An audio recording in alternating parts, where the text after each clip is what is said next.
Hey guys, what's going on? Yeah, I'm just getting my chat windows situated. I was setting up a couple of other Hey guys, things. what's going on? Yeah, Let me take care of that. Switch over to top chat on YouTube here because it always has to go to the other one. Um, also need. I guess I'll pull up the D Live window as well, though I'm not expecting too many people over there. But we'll see. I've been trying to do both. Alright, there we go.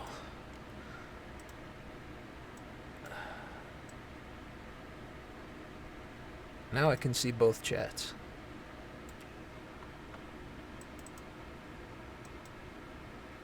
Alright, we can continue the game.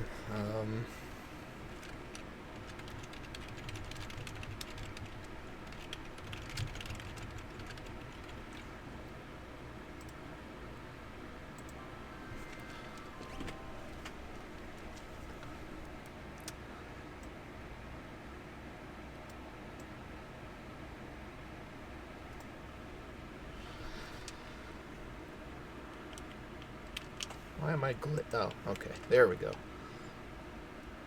For whatever reason, controller is very sensitive with this thing.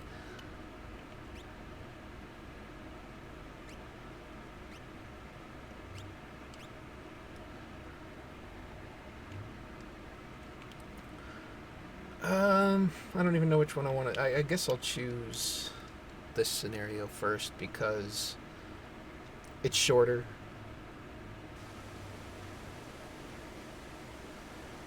Basically, as soon as you get off the river, you're pretty much where you need to be. All you have to do is go through the caves, and you're good to go.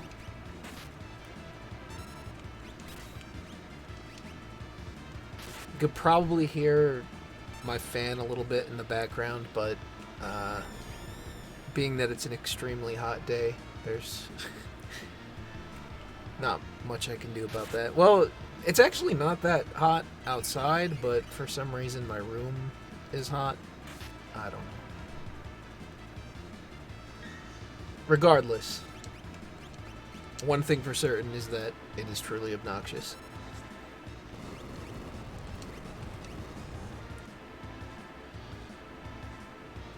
Oh shit, that was not good.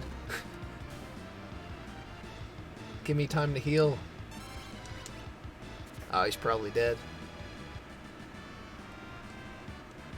That's gonna suck when the next encounter comes around. Unless I reach the cave first.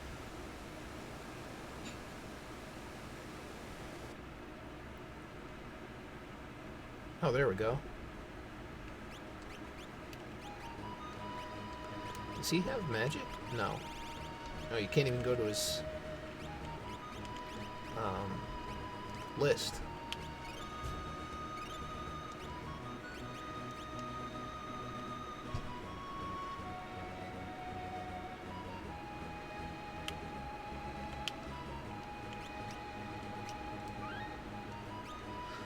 Most of the differences so far have just been like some gameplay elements, sprites, monster graphics.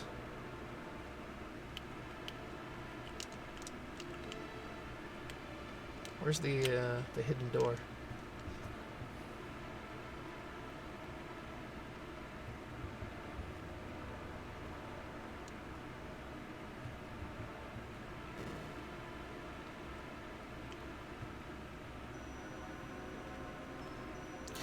Oh yeah, and they've changed the music in a couple of places too. This is definitely not the original cave theme.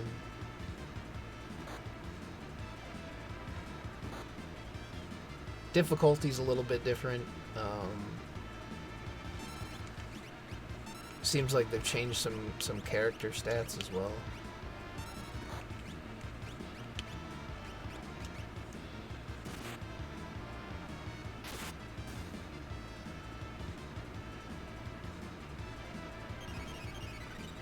I don't know exactly when you start to get access to like new dungeons and things like that, but I'm guessing towards the end of the game from the little bit that I've seen.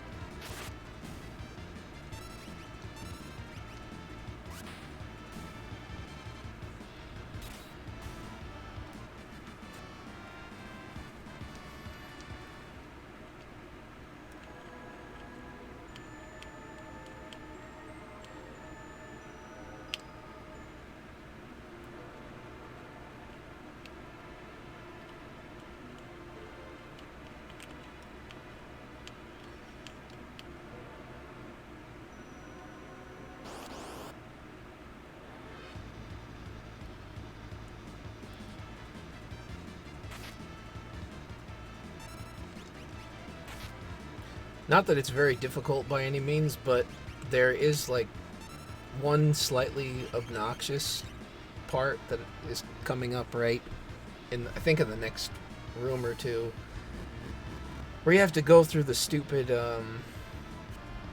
security, what do you call it? I guess like a, ever heard of the game Chasm? You'd probably like it. I haven't, huh. You know what? I probably have seen that. I feel like I know what you're talking about. Oh shit, that goes fast. I don't remember which way it went. Come on, guys, your conversation is making it even worse.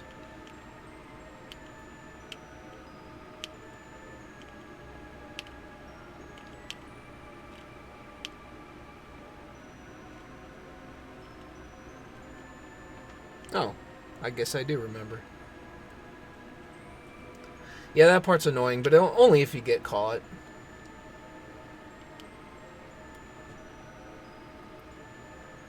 But what is the, if it's the game I'm thinking of, which I'm still not sure, but what is it like?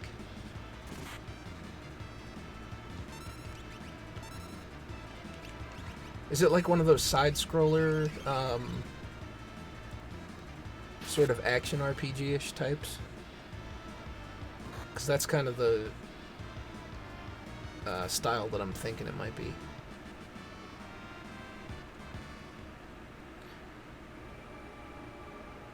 Yeah, I'm pretty sure I've seen it. I feel like I was looking into that, and there was one gameplay thing that didn't really excite me too much about it, but I might be thinking of a different game, because there's so many of those that come out these days that it's hard to keep track. But if it's something that I can get like on sale or at a, you know, a pretty reasonable price, I'll give it a try. Isn't there like a, there's something here, right? A sword or something.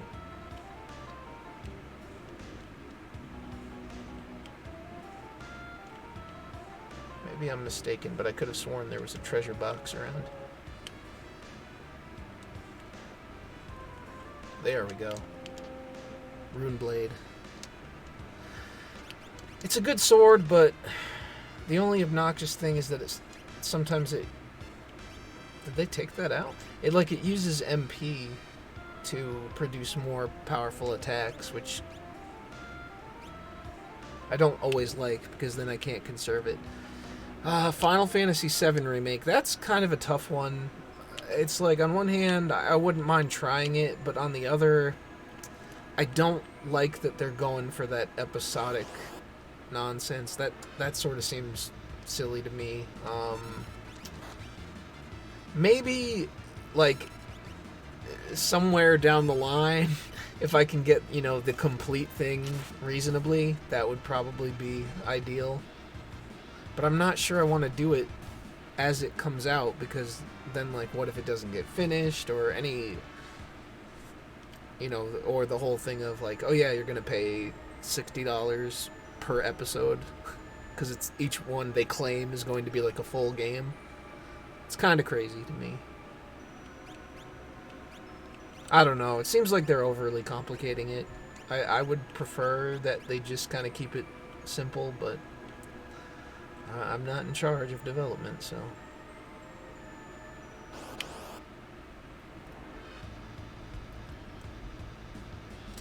But at the very least, I wouldn't mind trying it out.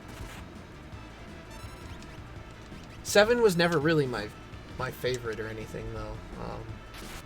I liked it okay enough when it came out, but it did feel, in my personal opinion, which I know many do not agree, it did feel like a bit of a step down coming off of 6 for me.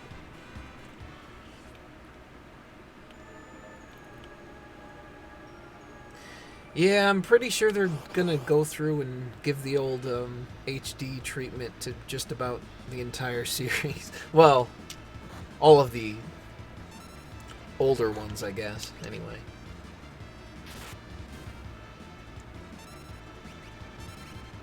But didn't they lose the source code or something for FF8? Wasn't that some kind of problem?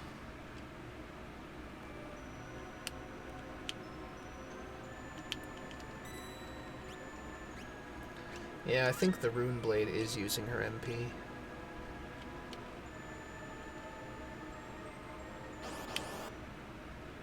I guess they didn't take that aspect away from the weapon, but it doesn't... I'm interested in the fact that it doesn't tell you in the menu anymore that it does that.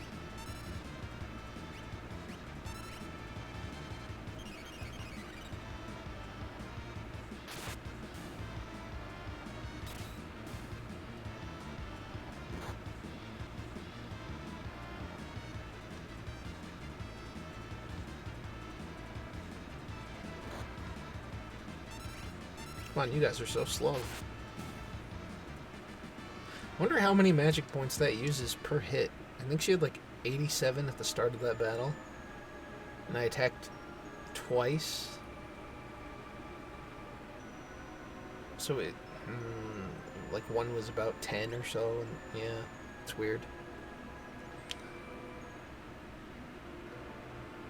Hey, TNK, how's it going? Just continuing this interesting hack, I guess. That's about it. And yourself?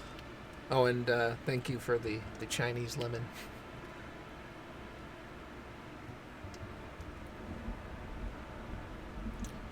I think I'm about to get a thunderstorm here.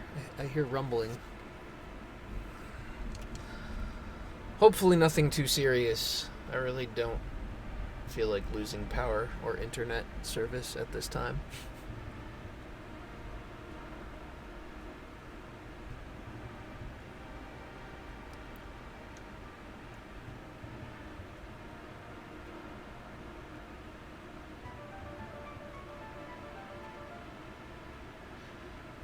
Oh, is the stream having issues? That's obnoxious. Yeah, I hear some thunder outside, so... I don't think I'm having any connection issues, but let me look at OBS. Yeah, I mean, according to my OBS, it says we're running at like 2,200 kilobytes. So maybe if DLive is giving a lot of issues, a refresh may be in order.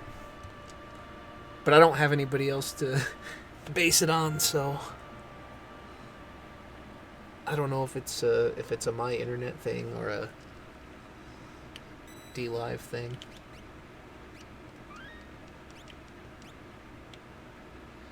And the last scenario. This one's a little bit longer, but I don't mind it too much because I like that you get shadow in this one, and some other interesting things happen. Why does it call it two-sword like that?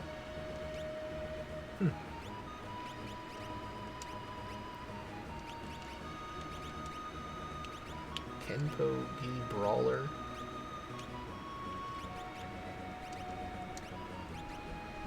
have anything else. Oh, I understand. It's like it puts all of his info on the window, so it looks kind of strange. Like Brawler is his class, I guess. Yeah, his sprite is basically just like he's wearing the color pants that he had in the official artwork.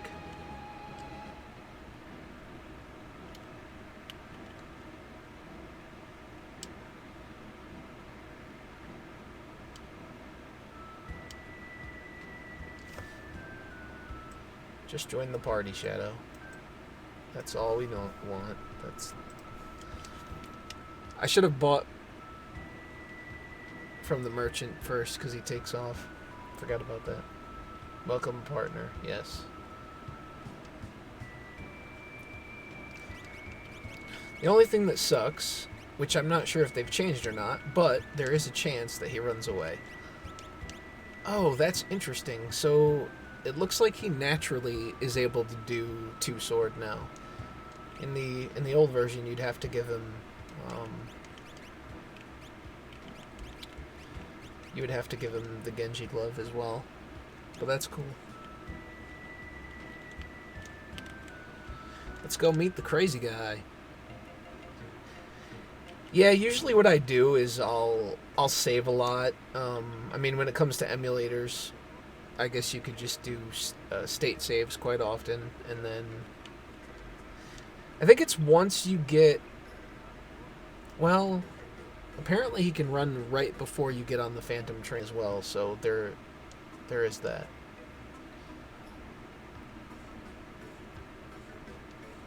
Yeah, we want to buy from you. I've made quite a bit of money. Didn't realize. Oh, they don't sell shurikens anymore. That sucks. Is this so interesting? It's a new type of weapon, I guess, because I've never seen it. Looks like it might be a bow staff or something.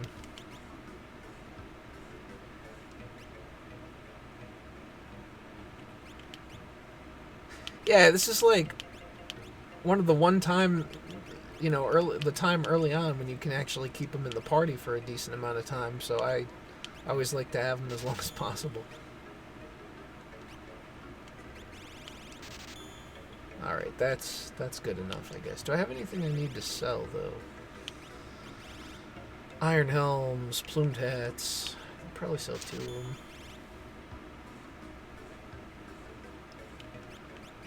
The metal knuckles probably not important. I don't need 2 of those. Silver apple increases your max HP. I haven't used it yet, but I guess I should do that at some point.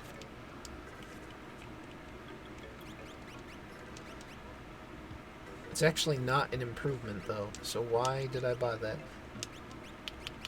Let me just see. Well, I know it brings down his attack power by 1, but I am at the least curious to see what it looks like.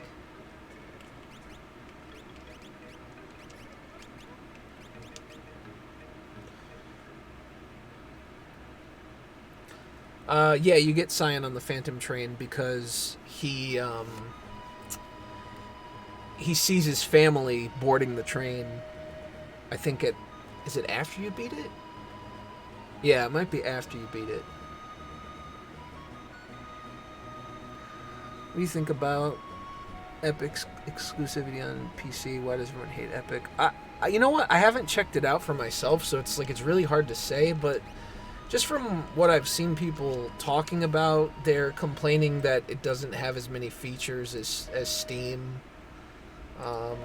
It's the fact that you have to download, yet another client to get games, which it's not a gigantic issue, but it is kind of obnoxious to have to download all these programs and stuff just to get a digital game that you want to buy. I mean, I don't really know. I don't get too up in arms about exclusive stuff, but I could kind of see where you would be annoyed if you play on PC and then all of a sudden, you know, there's like all these competing clients that come out and that's the only way to get games. Because like it used to be, you buy a PC and you could play PC games, right? I mean, but now it's like, oh, I got to download Steam, I got to download Epic, I got to download.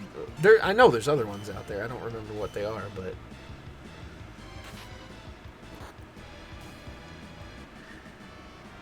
Doing a Sabin combo on keyboard is undoable. I can imagine. So luckily I have a controller, USB Super Nintendo style controller, which is actually really quite awesome. But yeah, do you have to download a client with GOG? I don't think so, right? But Origin maybe. I don't remember. See, because I don't mess around with all that stuff. I have Steam. So I guess I kind of see it as like it's a little bit different than when people talk about console exclusivity, because it's like if you buy a PlayStation, you have access to all games on PlayStation. But now it's like if you have a PC, you don't have access to all games on PC. You have to like jump through hoops a little bit. Oh, I'm going to download this, I'm going to download that. And I could just, again, you know, it's doable, but it's definitely a little bit annoying. I don't know if it requires like, you know, some massive movement to rally back against it, but it's stupid, I think. I don't remember what combos I have right now. Well, I mean, I know I have the Explosion Fist, which used to be Pummel. They kind of nerfed Shadow, though, because now I don't have shurikens. I remember that merchant outside of Gao's... Oh, no, spoilers, right? Gao's father's house had shurikens for sale.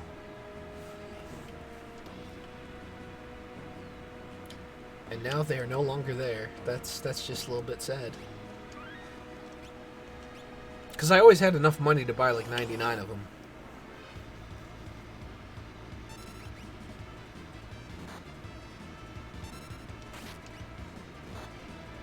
Okay, I gotta unequip that bow.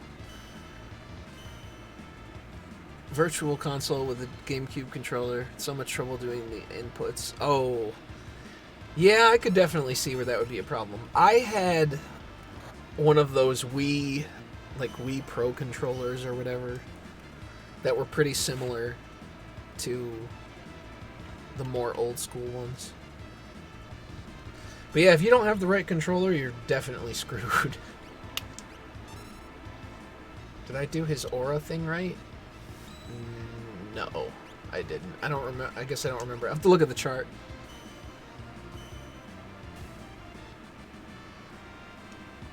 I should have that by now.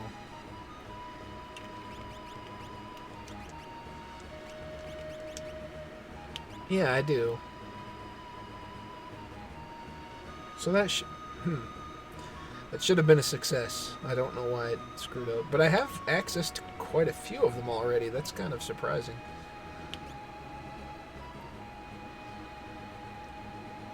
When I played this as a kid, I left Shadow behind to die. I had a friend that he would do that. And the thing is that he knew, because he had the player's guides.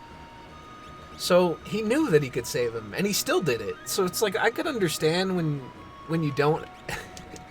back then when you didn't know, but he knew, and it drove me nuts.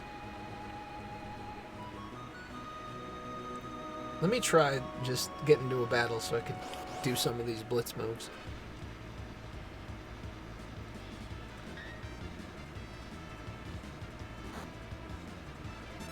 Of course, I guess I'm a bit biased because he's one of my favorite characters in the game, so... Okay, how come none of these are working? Maybe I'm going from the wrong direction. That might be it. I think that's what it is.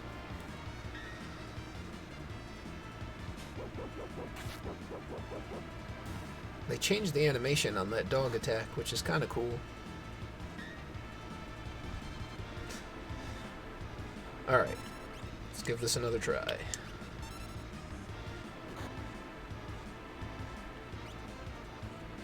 There we go.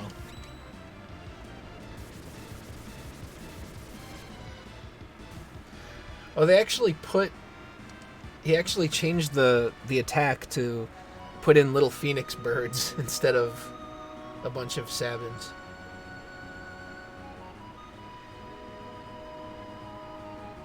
Yeah, Edgar was pretty cool. I mean, his techniques are really good. I like the chainsaw and the drill. I mean, all the tools are pretty neat. So it's hard to pick a favorite, but I tend to use those the most later on.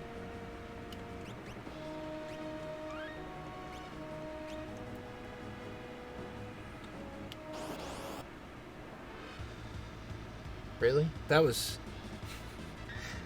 the one tiny patch of desert.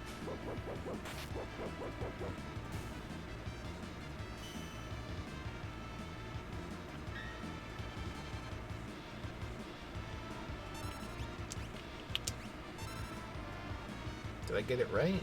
I don't know.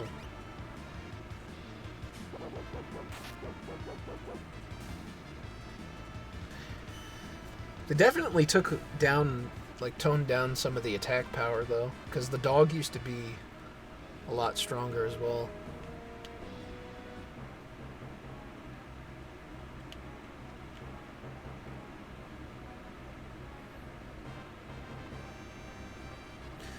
So Shadow, Realm's father or not, remember having some debates with some people about that years ago. Was it ever confirmed?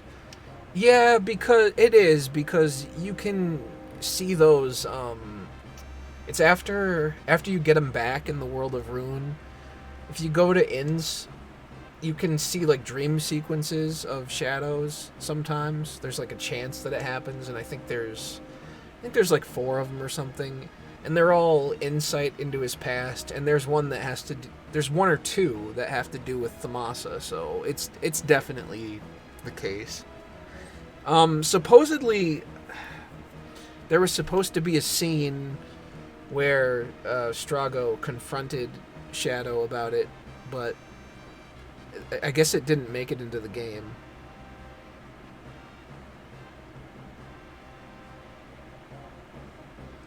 What are the differences between this and the normal version? Oh, there's quite a bit. I haven't even seen all of them myself because I've only seen a little bit of this game stream. But you can change the sprite graphics are more in line with the original artwork. At some point, you can get a whole bunch of different outfits for characters and change between them, and I think some of them affect stats, if I'm not mistaken. There's been, I think there's added bosses, so there must be added dungeons. They've changed some of the monsters. They've messed with the stats of the characters a little bit. Toned down some of the damage, it seems like. Made things a little bit more, slightly more difficult.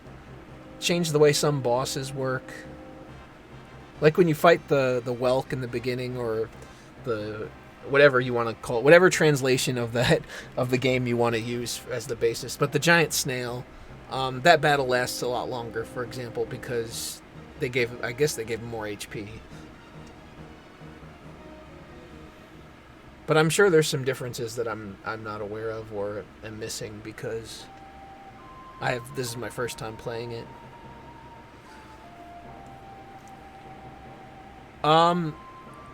So where did... You can easily... Well, here's the thing. If you have Twitter, I don't know if you have it or not, but let me put in my... If not, we'll find a different method. But if you message me over there, then I can get it to you.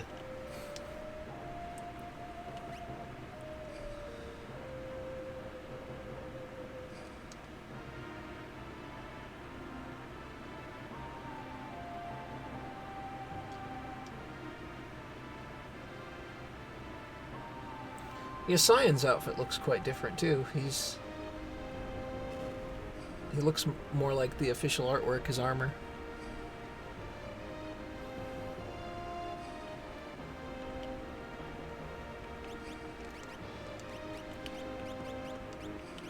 I don't think I have anything to equip him with. I wonder if these soldiers are a lot harder.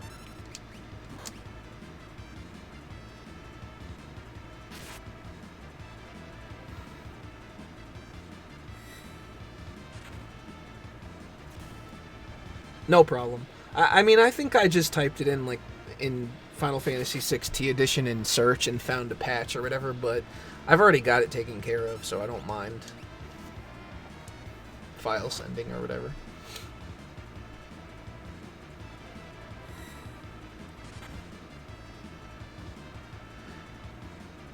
But what I'm doing here, I'm using an emulator tool called Wander Bar, which displays because this hack is completely in Japanese, and so you're getting the English text from the English script on the side. But at some point, the game is probably like when we get to completely new areas that have never been in Final Fantasy VI. We're probably going to have nothing but Japanese text until a translation is completed. I know one is being worked on, but I'm just kind of going through whatever I can for now. I'll probably continue even when I get to the Japanese stuff and kind of just fudge my way through as much as I can. But I think it's worth at least trying.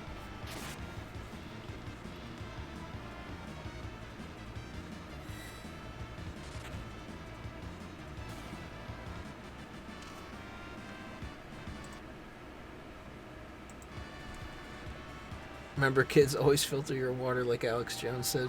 Clowns put poison in it. Kind of bothers me how tall are the enemy soldiers. Yeah, that's always been like a Final Fantasy thing. Well, at least an early one, where there were human encounters. The sprites would always be much larger than the people in your party. But I always kind of interpreted it as not a literal representation. Is more of just like, I mean, I think you know what I'm trying to say. It's not exactly like a real representation of how tall they are.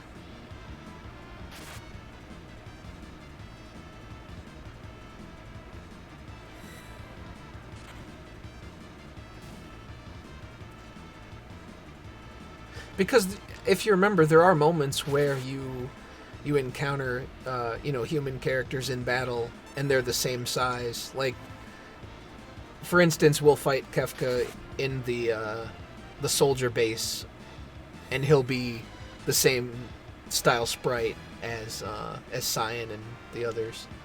But then when you fight him again in Narshe, he's like that, highly detailed sprite version.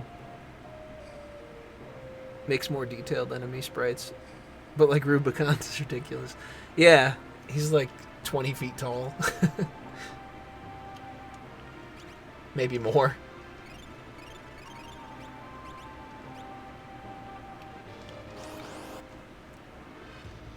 I'm just trying to gain a level or something. I was curious if there'd be enough of them here to boost me. You don't have to fight all of these. I could just kill the leader.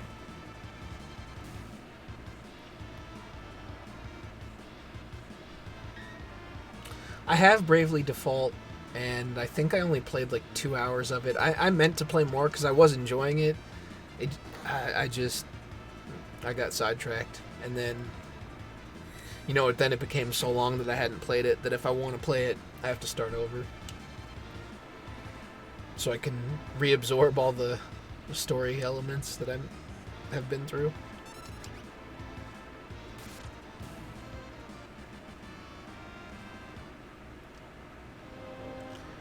That's the thing about RPGs. Like if I leave one behind too long, then I like to start over because I don't want to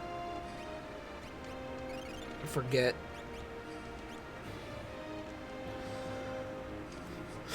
Let me just do a save state just in case. In case they somehow managed to make this boss a lot harder. Or, I guess he's just a regular encounter. Wow. That bar went awfully fast. Had to restart Wind Waker like 5 times. Oh man.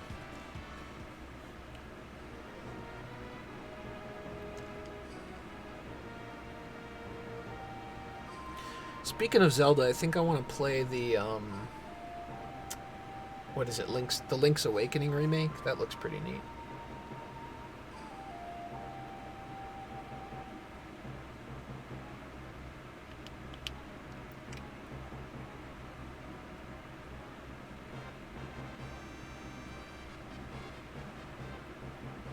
I guess we're good to go.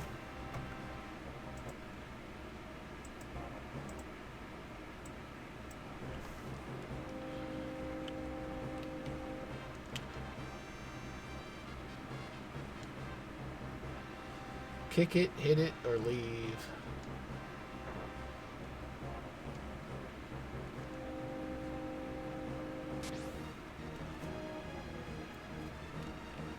Just a lousy cat.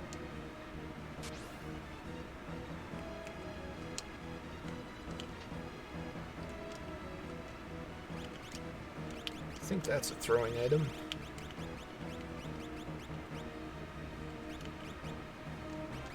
Yeah. Hey, Heat Blaze, what's up? Is that remake full price? Kind of scummy of Nintendo to sell it at $60. You know, I think it might be. I can't say I'm a big fan of that myself. I might consider waiting for it.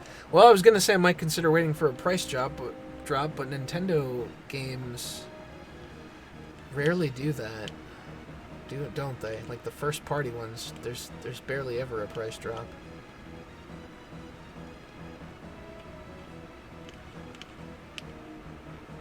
Just for learning purposes.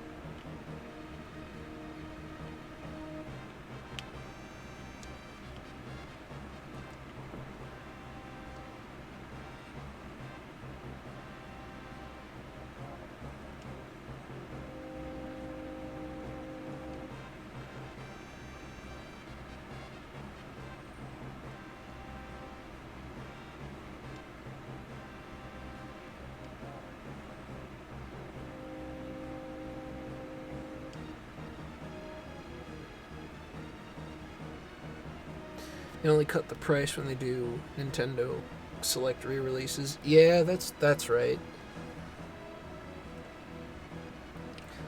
I mean, sometimes I guess you get lucky. You're playing a video game, you're violent. Yeah, well, I've heard.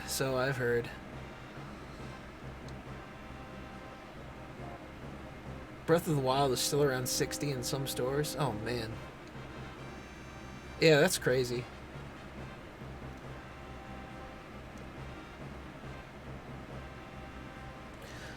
In the artwork, his skin color was slightly darker.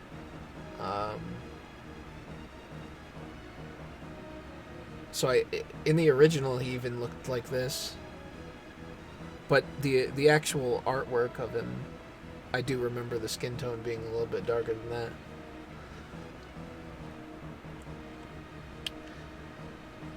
I guess that's an option, right? You could buy it used.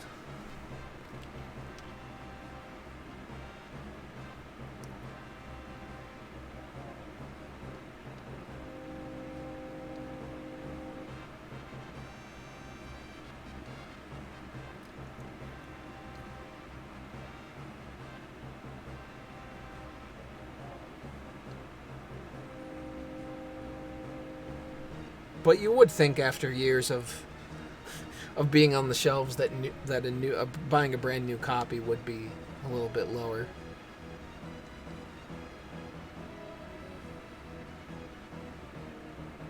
But Nintendo's all like, yeah, our games don't depreciate in value.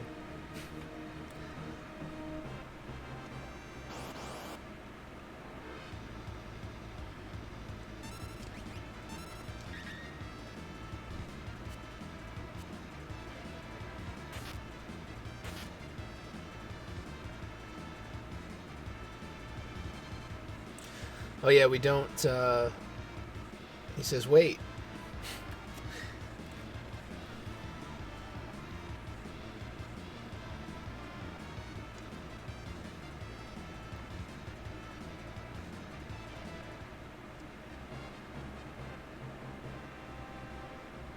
Did you hear about what Evo did during a Tekken tourney?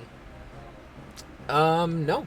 Actually, I at least not off the top of my head. I mean, if I heard about it, maybe it was something I heard in passing but didn't retain information on. What happened? I guess we just have to go... Wait. Isn't there more? I thought there was at least one more instance.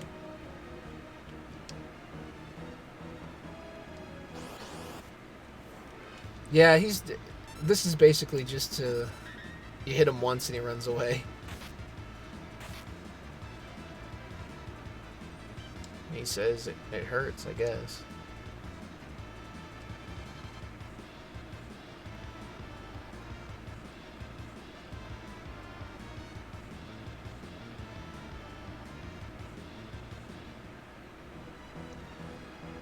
Alright. I think there's one more treasure box up in here. Ether. Oh, 2. Oh yeah, because the monster in the box.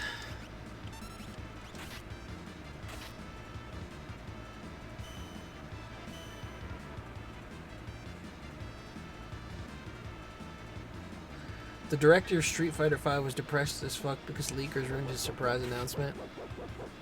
Well, that's obnoxious. What can you do? People ruin everything, right? What was the announcement, though? I haven't been paying attention to Street Fighter stuff. I've seen recently that, like, new characters came out, but did it have anything to do with that, or was it something else?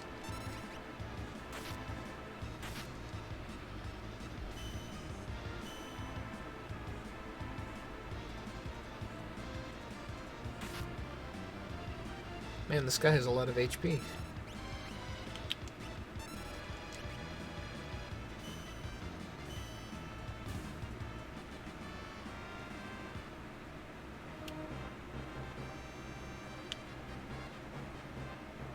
During the losers bracket, they showed a clip of Solid Snake, and everyone thought it was teasing Snake to be in Tekken. Oh, yeah, because you know what? I think I heard about that briefly because apparently the voice actor for Snake, David Hayter, said that they didn't have permission to do that or something like that. Yes, it was the characters. I think Poison and E Honda. Yeah, that is unfortunate.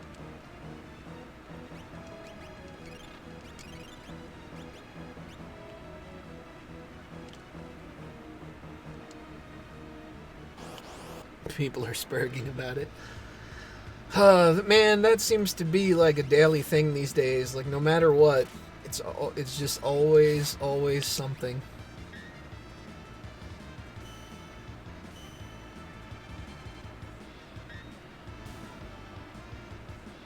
I get that there's a lot of stuff to be annoyed about out there in the world, but man, it's just tiring sometimes. I feel like social media, you know, just it basically just like encourages you, like, you should be mad at this.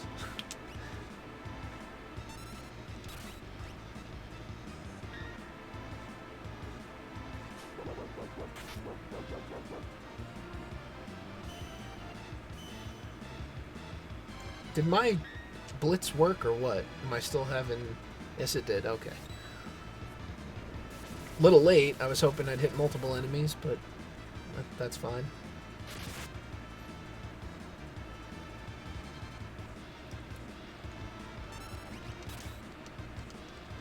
I hate all the spurgery on Twitter. That is why I changed my trendings to Japan, so I can't understand them. You know what? I probably should have done that. I guess there's still time.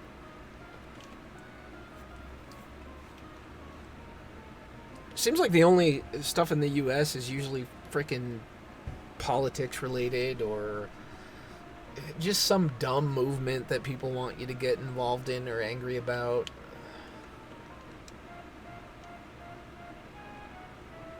It's never anything cool. Never anything interesting or funny.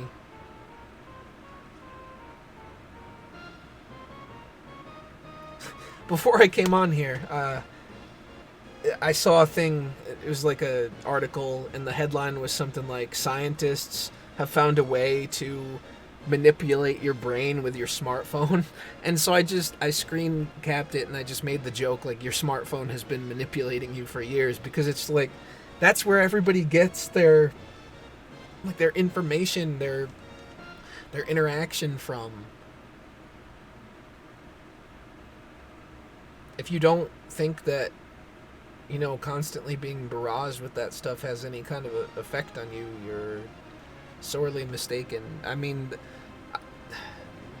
people's behaviors have definitely changed as a result. When a person is trending on Twitter, it's usually never a good thing. Yeah, usually. It's always like somebody, they died, or they're being canceled. I don't know why some of the script doesn't seem to have translated, but then now here's the rest.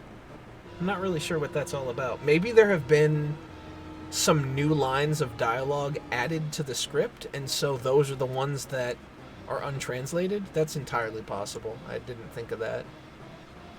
Like, maybe this is...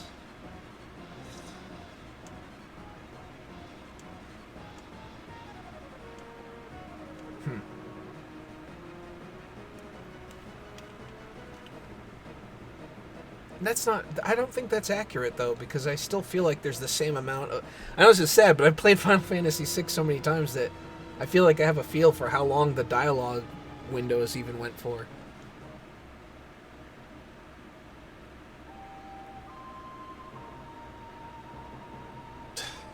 Man, that is just never gonna end. It's been, what, like nearly 4 years already? Yeah, I only caught some of that. This is like Majesty. I can't read enough. I'm not fluent enough to like read everything. I know a little bit of here and there, but it's not... I could probably be outwitted by a Japanese preschooler. But I try, damn it.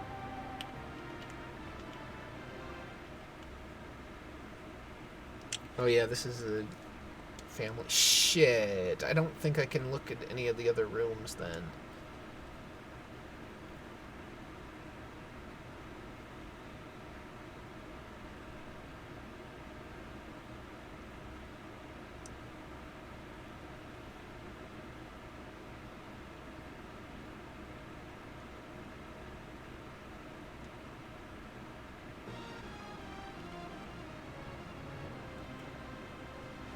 The Empire always must pay.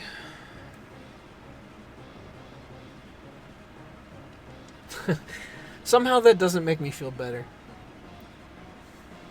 Are gay and fall asleep accidentally. And I have those moments quite a bit. Usually because I don't get enough sleep at night anymore.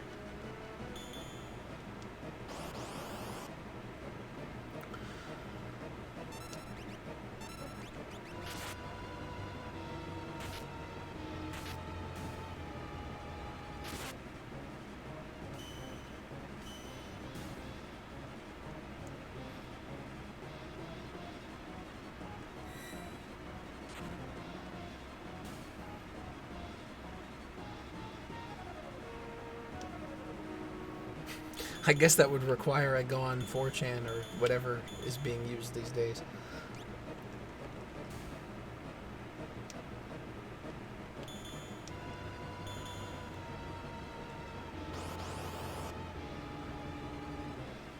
Oh yeah, I forgot to check out the item that I got from the monster in the box.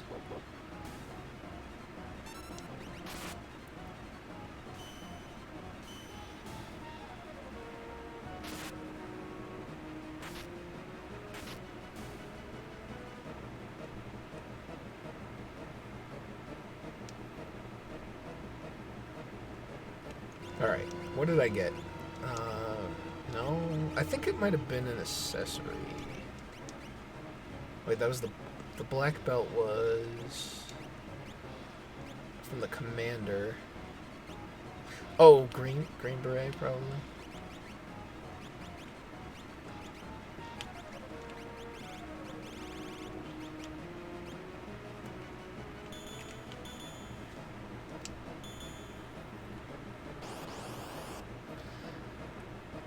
Just join my party already. I'm tired of this.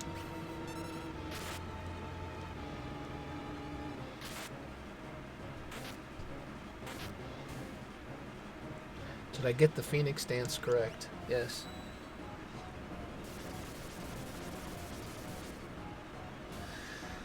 Main team for the end of the game. I think it is usually Terra, Sabin, Shadow, and Mog. It's always hard for me to pick like a best party because I like so many of the characters, but those usually turn out to be my top ones.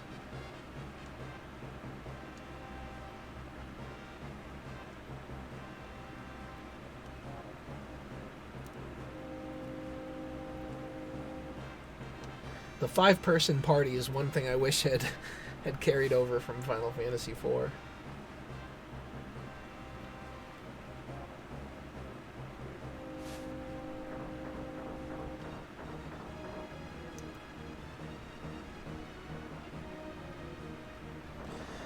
I like how he just totally sucks at driving it and still manages to plow through them.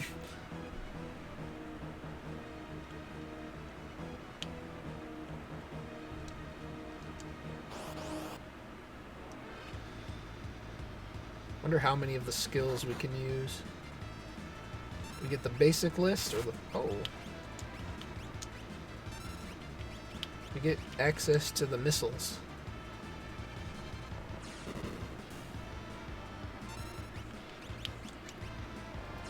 He's too much of a boomer. Yeah, this is like Cyan's equivalent of being, you know, like the grandfather that doesn't know how to use the like use Facebook or something. Oh, that's so weird. I guess I have to fix that Discord thing for some reason. I don't know what's going on with that. I guess so. I just tried to look for the name of the thing, but I can never find it. Huh. Yeah, I'll have to try to redo the permissions or something. It's weird because I don't remember touching them. Maybe it was like an update or something screwed it up. I don't know. Only thing I've done is add stupid emojis. Which aren't really emojis because they're images, I guess. So you're Ron Soy now. Yeah. Well, he's one of the emojis, so it works out quite well.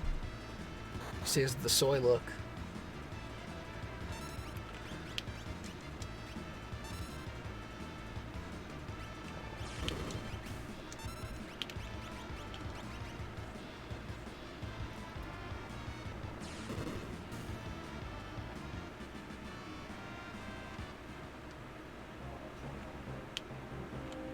Wait a minute, the armor's just sitting there? How do we get the hell out of here then?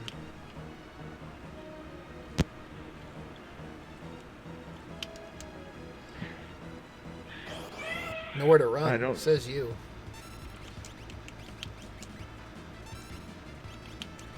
Reading more classic Japanese dialogue.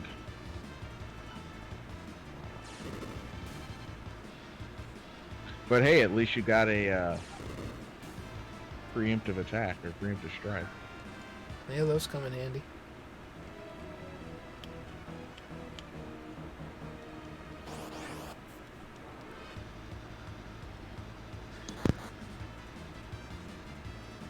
You can't buy shurikens anymore at the at Gao's father's house from the merchant outside.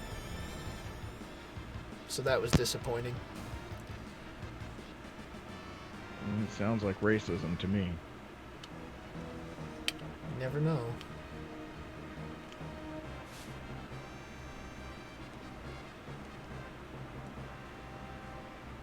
Oh, why did... You know, why did they leave it behind? Maybe they should have thought about taking the armor with them. Yeah, that could have made things a little bit easier.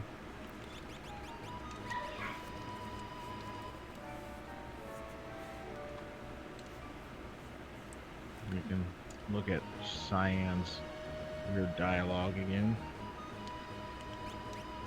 Does he do, like, the proper speech? He doesn't do that all the time. He uses a word that nobody really uses anymore. That's where the whole thou comes from. Like the only time they use that word is in, like, I don't know, if you say thank you, or I can't remember. There's some other ones I've seen that use that before, but the verb root of, like, gozaimasu is what he uses a lot. Hey, But Great Red Dragon, what's up? But nobody talks that way but him. But he doesn't always use the formal language. Like when he's mad and he's like, "Oh, I'll never forgive you, Empire." He talks like an anime character when they say that. This is off limits. We should just break through. Surprised you haven't made a breastfeeding stream yet, since it is apparently okay by Twitch now. Yeah, that's just... But me playing audio surf isn't. Seriously, what is up with... Well, I think that girl just did that on purpose. I mean, there's just no reason to do that. It was a career booster move.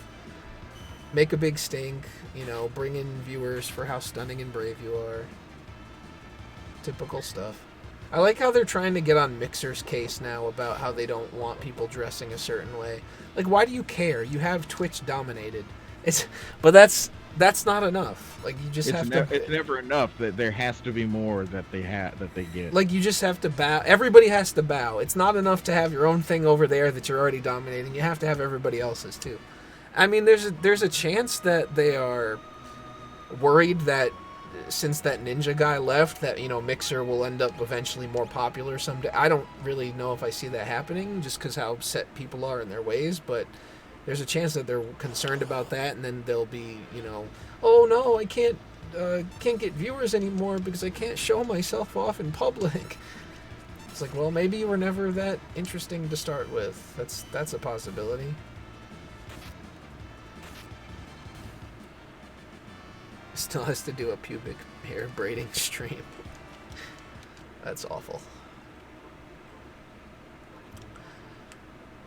Yeah, that's never gonna happen, for the record. That there's just a throwaway thing to make fun of how ridiculous some how-to videos are. Haven't you done a how to deal with bullying online video before? That's the same one. I just edited it a little bit.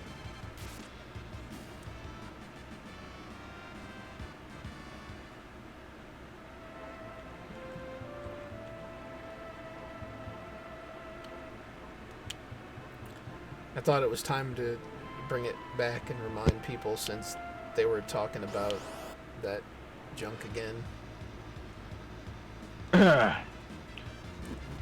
Well, as long as they don't overreact again. Oh. Which they always do. We've got a ghost. Tell them to touch your arm. These ghosts are terrible. The Ido, I don't know where that comes from. I mean, I know it comes from the Game Boy Advance version, but I don't know what made them choose that term. What is it supposed to be? It's one of those weird Japanese words that doesn't have a real good translation. They use it for Sabin too. Hisatsu waza for him. Oh.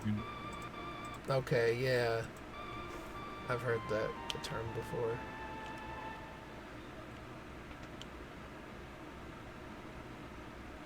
So they both have the same name, just one is a skill, one's a sword, apparently. I don't think there's anything I want to change.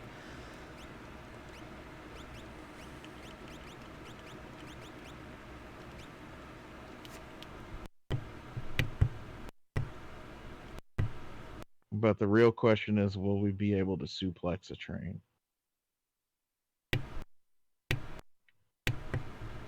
I'm gonna sue Patreon.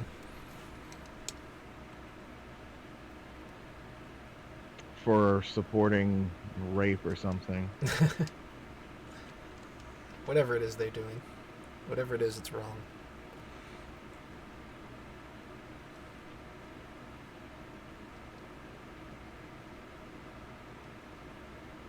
I thought they were strict enough as it is, but I guess they need to be worse.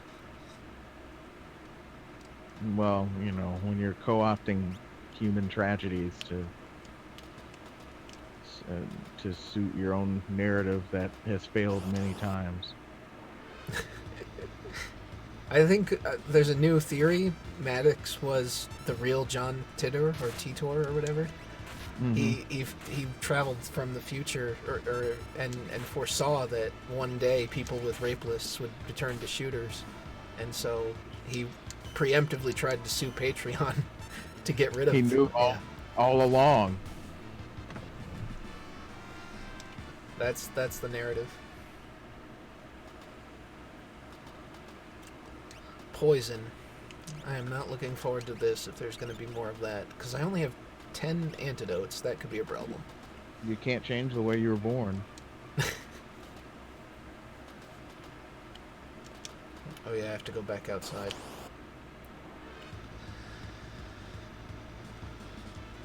That's how we're going to play it. Yeah, I really wasn't seeing how the Poison making that statement was somehow a good thing. Honestly, I thought that was something that would make them mad.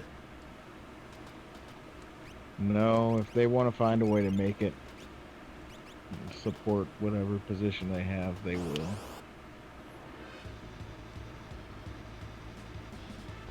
It's like, no, it's actually very inspiring because it taught me that I can choose to live the way I want to live. That's not what that was saying at all.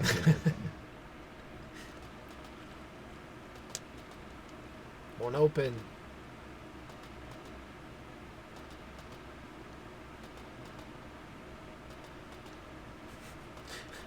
We all have to go sometime. Yeah, that's just...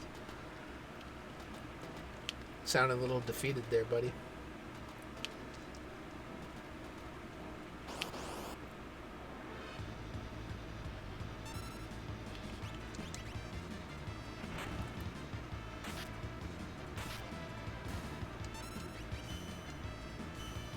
I haven't had 6 question marks in my party in a long time. Yeah, I guess I'll take him.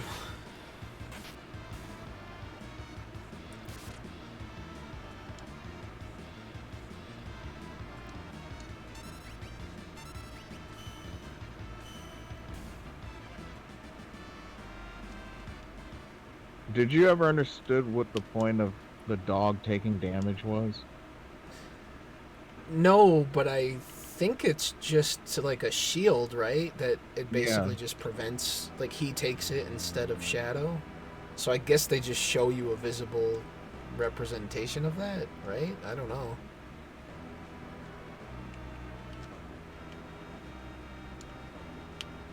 Hey, we get the guy from Romancing Saga in our party now. Well, yeah, it's basically the same sprite, isn't it? Yeah, it's just that one was red and this one's white.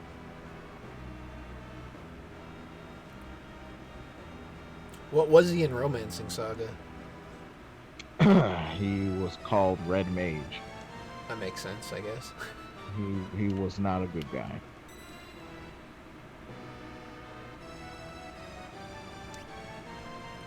Do I really want to use a tent here? I don't think so. Stupid gravity spell. I don't know if it's just been so many years of reading different, like, theories and stuff or what, but I feel like there was... there were people at one point talking about, like, trying to figure out the identity of the ghost that goes with you. Yeah. And Yeah. I feel like they said, like, maybe it was one of Cyan's, like, either his wife or his kid or something. Even though Yeah, even though they you see both them. join. Yeah. They don't get on the ship or the train until later. And for that matter, why did they get on the train after it stopped? Like when you're on the opposite side of Doma at this point. That is a good question. I guess we just don't understand how the Phantom Forest works. No. The problem is we just don't understand. The ghost can't sacrifice himself anymore.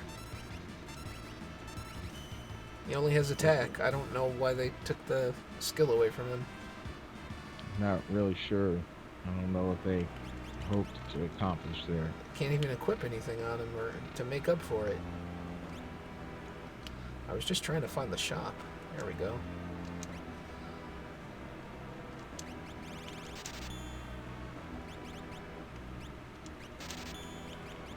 Should probably get antidotes.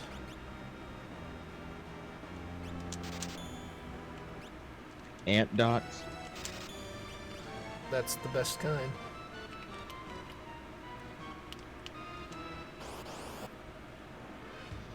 They all look the same. Well, I mean, they are white. Yeah. Although these ones do have pointy hoods. Uh-oh. Can't have that. Time to censor this stream. Well, that's why we're defeating them.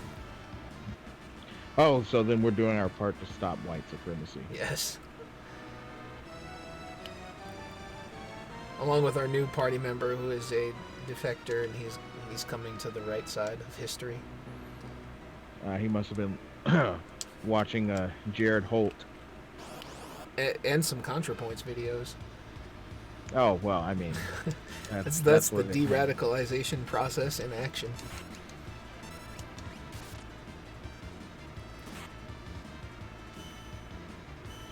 I used to be very right-wing, but then I started watching Natalie Wynn, and suddenly fancy editing makes me... Change my entire... Yeah. ideology. I learned guess. that some men are really women.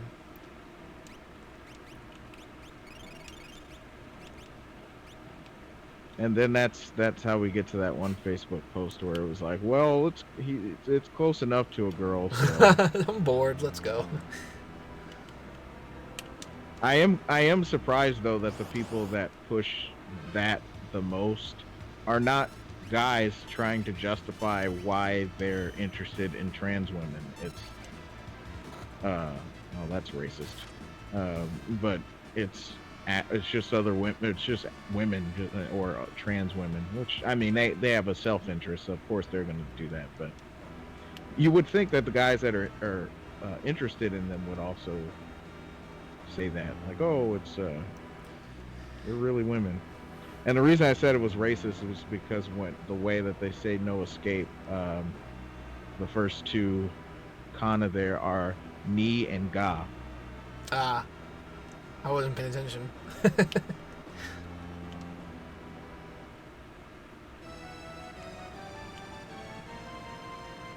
Well, now they're telling you don't escape.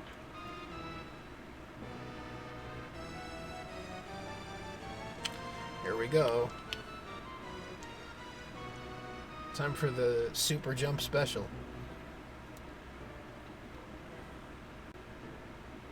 It doesn't always work.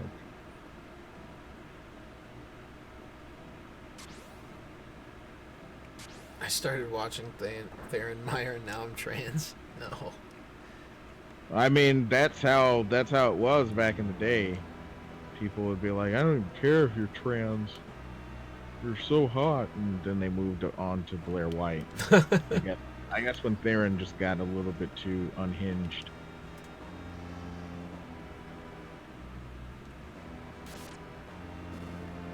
They couldn't ignore the jaw anymore. Yes. Well, interestingly, it's no Lynn Hunt jaw, and that's what makes it interesting. Because she was born a woman, and she has that jaw.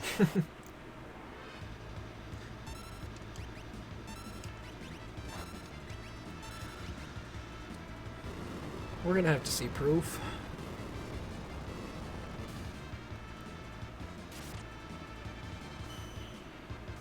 A lot of preemptive strikes and self-destruct.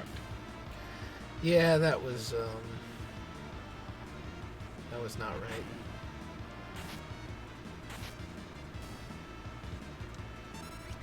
I keep forgetting that the translation's over to the left, and just because it really seems like all that is there is just the Super Nintendo translation. So once I see enough differences, I'm like, okay, I can't read that anymore because it's not at all what they're saying half the time.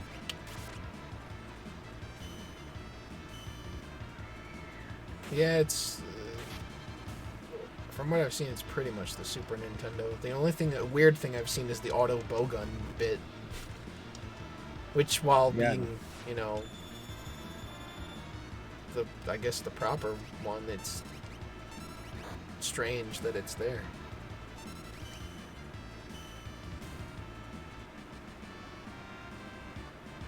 Yeah, thanks for healing.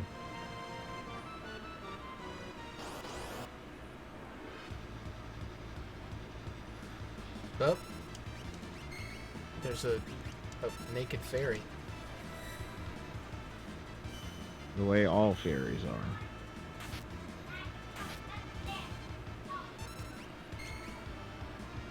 Is that actually from a Final Fantasy game? The Phoebe? I don't know. I haven't seen that.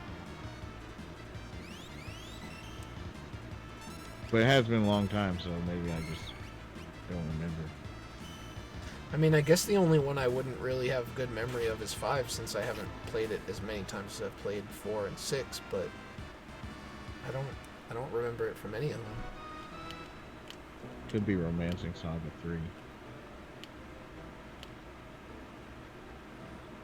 I can have a ghostly meal and heal myself. How nice of them to do that.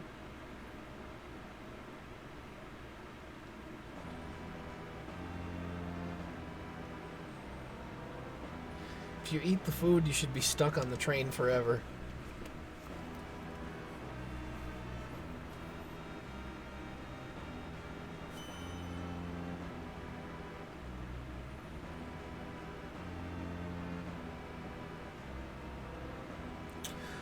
No, I'm playing this version because it's the only version of this hack that exists. It's not completely translated. The only way you can have like the English script with it is the special bar on the side. There is somebody working on a translation, but it's nowhere near done. Like, all that's done is the attack menu and the items and whatnot. But dialogue is not completed. Which is interesting because the dialogue is not really changed at all from the Japanese version. Well, I think it's because there's so much more. Like, I guess all of the new events that have been added and stuff. Well, there's so much more, but the piece of dialogue that hasn't changed, there's not an excuse to neglect that, in my opinion. You could just replace that with whatever script is available and then worry about the other ones later. Yeah, I saw most of it. It was ridiculous. Just like I thought it would be.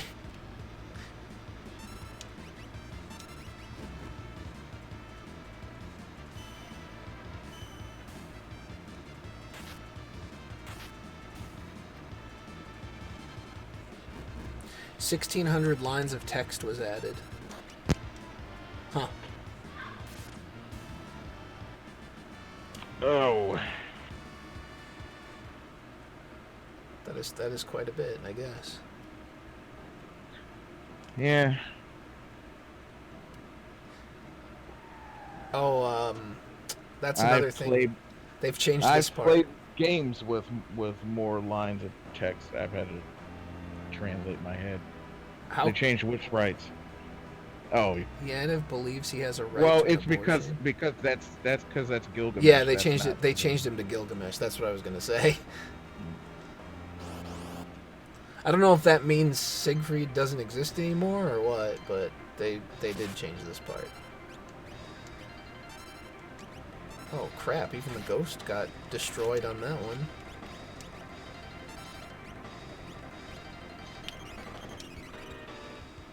Oh, healing items kill him. I should have known that. I mean, it's not like it did in Final Fantasy V. Oh, you're talking about the ghost. Yeah, I screwed that.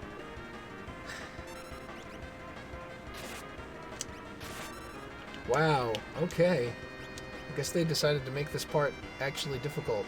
I don't know if this is one of those fights where I'm supposed to lose or what.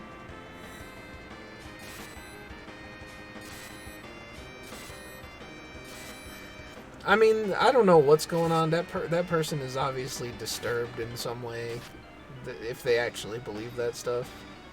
Even if they don't, there's got to be something going on that you would quote unquote troll that hard.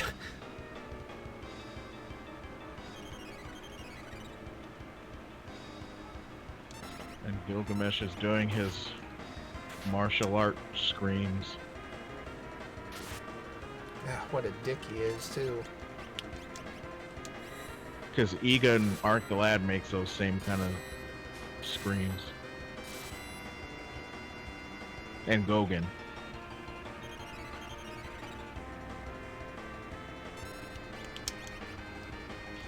Damn it! I should have tried to suplex him. He's not a train.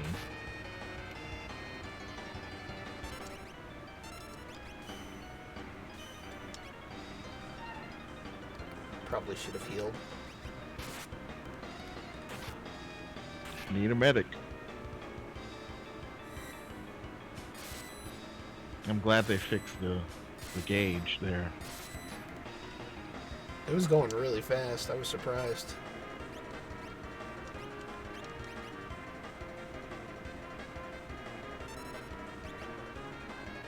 Goodbye.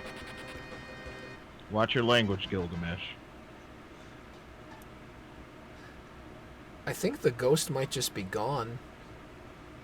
Yeah, they're usually gone if they die. Oh, I still took the damn treasure.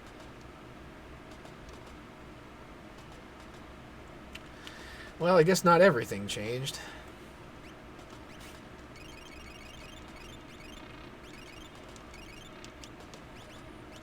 All that beating for what? Damn it, that wasn't the ghost to join.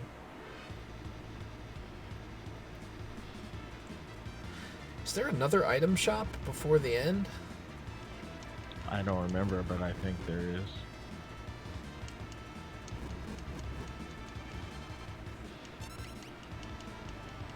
Becomes Prime Minister of Canada. You know, I don't know. I don't know how much support there's going to be anymore because of that whole thing about complaining about migrants or whatever. That's good. That might be going a little too far for some of the supporters.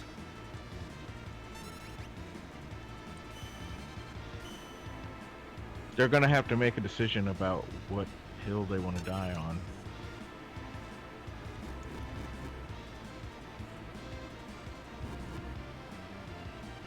Do they want to look like LGBT allies, or do they want to look like immigrant allies? It's going to be tough.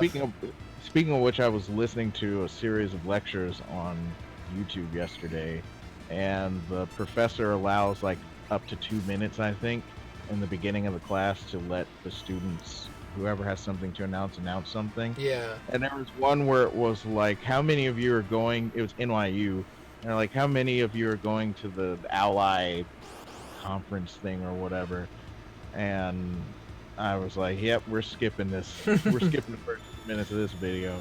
Yeah, that's She's probably... like, "Well." She's like, "Well, I expect that when I'm done talking, that everybody will be going this weekend." I'd just be like, yeah, you got another thing coming, bitch. You're out. Like, imagine me spending my weekend sitting here learning how to be an ally, whatever that means. It basically just means shut up and never have your own opinion. Wow, there you go. Now we don't have to. I don't have to waste a Saturday afternoon. Yeah, I mean, which pretty much just means you don't need to be there because you're useless. Like, oh, I can replace the ghost right here. But I can't replace the hole in my heart that the first ghost left when he went away. R.I.P. Ghost number 1. Yes. They may not differentiate between check marks, or question marks. Check marks, I'm thinking of Twitter. You can't differentiate between them either, so.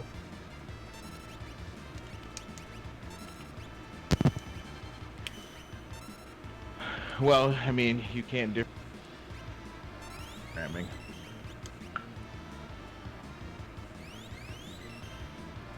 This timeline exists because of Gamergate. Everything is the fault of Gamergate, yes. Well, I just went and healed those bombs quite nicely.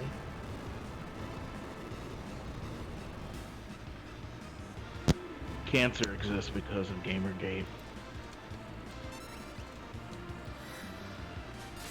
Yeah, probably.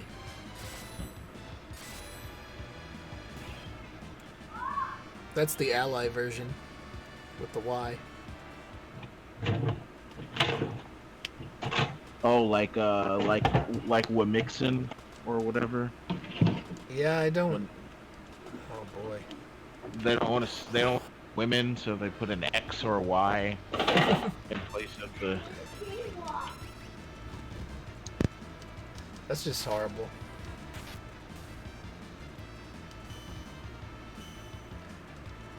I still don't know how you're supposed to pronounce that. Hey, Blasto, what's going on? Playing more Final Fantasy VI High T edition, of course. That's right. This is not the Greg Doucette version. This is the soy-free patch.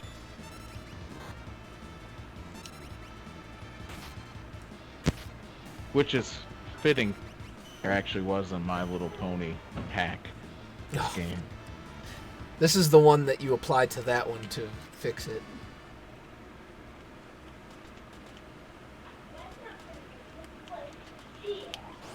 Because the last thing I want is to play Final Fantasy VI overrun by ponies. I mean, they can do like a Ally Fantasy 6. Oh, there's his special. I mean, Terra already has the green hair. That's true. She doesn't appear to have the warped ideology,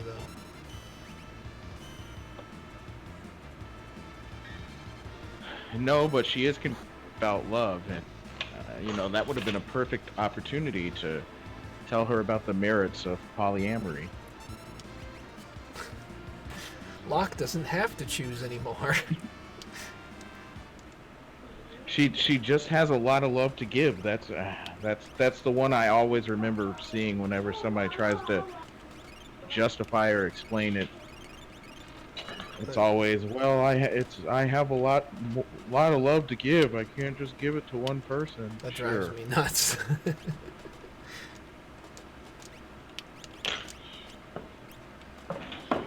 Sure, and then when that relationship inevitably ends, it's, well, don't like, ever notice how quick they are to rush to justify that the relationship didn't end because polyamory doesn't work, Even though it ended. Yeah, it's always like, this isn't because of polyamory, it's just because they made a decision. And Is Terra oppressed because she is mixed species? I guess. It Esper genocide after all. I mean, that is, yeah, I guess that is kind of true. Oh, I don't even have to give them the idea because the My Little Pony hack of Final Fantasy VI is a real thing. Unfortunately, Yes, go look it up. Yes, there actually is Brony Fantasy 6 out there. Did I go in here? I did. It's the treasure chest room, isn't it? Damn it. Obviously, this was back in the day when people actually cared about bronies. Yeah. I don't hear too much about that anymore. Except for now. This is the most I've heard. Yeah.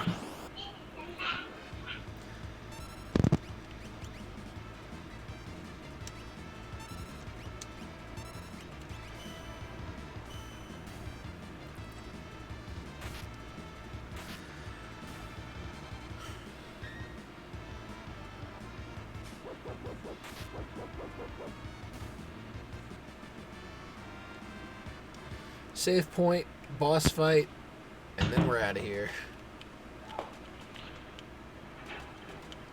Is the safe point kind of like scratch point? I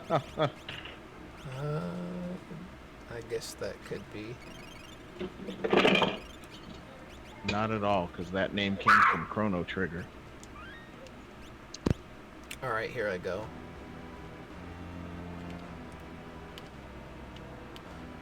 Fursuit Friday trends on Twitter literally every Friday. I've never seen it, but somebody was certainly complaining about or when I joined, somebody was complaining about all the different Trump hashtags constantly trending. Yeah, there's plenty of that.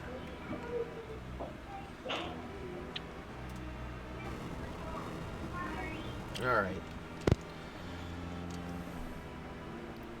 We were slowing the Phantom Train's progress. That's a... You know what? I don't even remember what the button combination is. Is it down, up, X, Y? X, Or Y, X, Y, down, down, up. up. Okay. Let's see if I can make it work on the controller here. Shouldn't be too... Oh, no, I can't, because he berserked him. Damn it. Damn you, Phantom Train. He foiled the best part of the game. Well, one of the best parts. Man, we're doing shit for damage against this guy, too. I wonder if the strategy is to use the Phoenix down.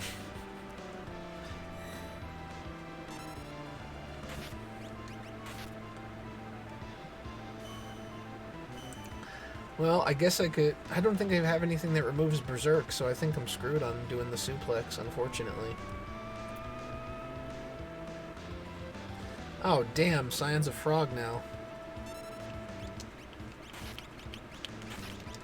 That frog definitely uses Frog's head from Chrono Trigger. That's awesome. The funny thing is that Cyan as a frog actually talks like Frog would talk if they made him talk that way in Chrono Trigger in the original. Well, there we go. Is my Berserk So we finally... over? No, it isn't. Shit. These are just mixed status effects. So we finally have a frog that naturally talked in that Shakespearean English. The frog curse just basically makes you weak. I mean, that's the only thing I can get out of it. Your stats just go to crap. Does the Phoenix down kill it? Yep. It's like the Aoife tree in Final Fantasy IX. Just use a Phoenix down and it's dead. Oh, I guess I could have done that. I could have reloaded as well. But we took him down with, I guess, in the other classic way, so... It'll have to do. Perhaps since this is one of those games with a bunch of bosses later on, there will be a Phantom Train rematch. Phantom Train 2.0. Yeah, you can't use your skills when you're a frog as well.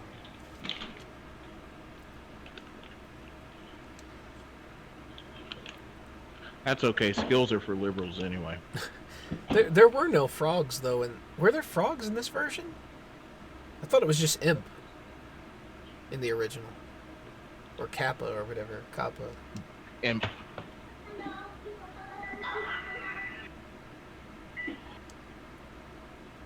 Definitely imp. Frog was in 4 definitely, and they had Piggy Yeah. and Tiny. Yeah. Yeah, they had Movie Bob in there. Movie Bob and Destiny were in there. All right. Well, now he sees them boarding the train, and he wants back on.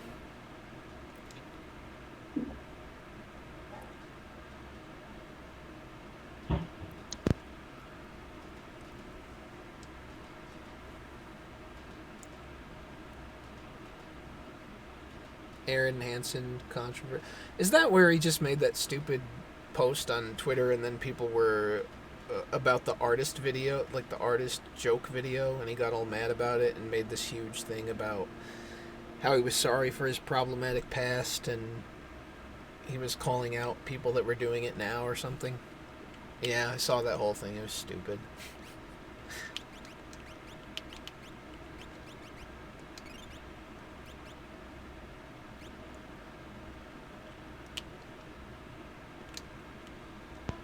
That's why you're never supposed to be Maddox fan. Because notice how all these people, like he was one of those people that stood up for him. And then I think they even called him out then too. And then of course he backtracked on that. Oh yeah. Like, oh, I didn't know he was suing people for things, and then he did what most of the people on Team Maddox do, where they just ignore everything somebody says. I mean, I gotta admit, I'm pretty indifferent to politics in general, but I definitely don't hate him the way everybody else does. Well, not everybody else, but the very specific people that do. I don't have that deep, insane, never-ending, for 4 years hatred. Who, Ego Raptor or for Trump? Maddox? No. I don't think everything he says is all good. Like, I mean, that the video game stuff it's typical, but it's stupid. And he said that for a long time. Yeah, I He mean, said that's that many pretty times. much has been his position, though.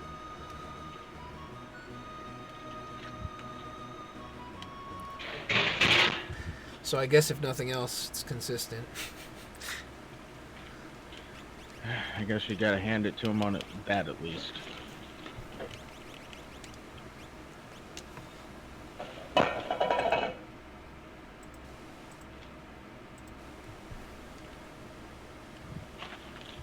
The Trump derangement syndrome. Yeah, I guess it's gonna be in the DSM-5 or whatever. Shadow's out. He's done. He's sick of our shit. You know what? I didn't even watch the video that he got all pissy about. I'm sure it wasn't offensive. I'm sure I wouldn't have been mad at it. I'd probably just be like, oh. From what I gathered, it was just making fun of different styles of animation. But I didn't even bother to take the time to watch it because I just didn't care that much. Yeah, I have a strict no Ego Raptor policy.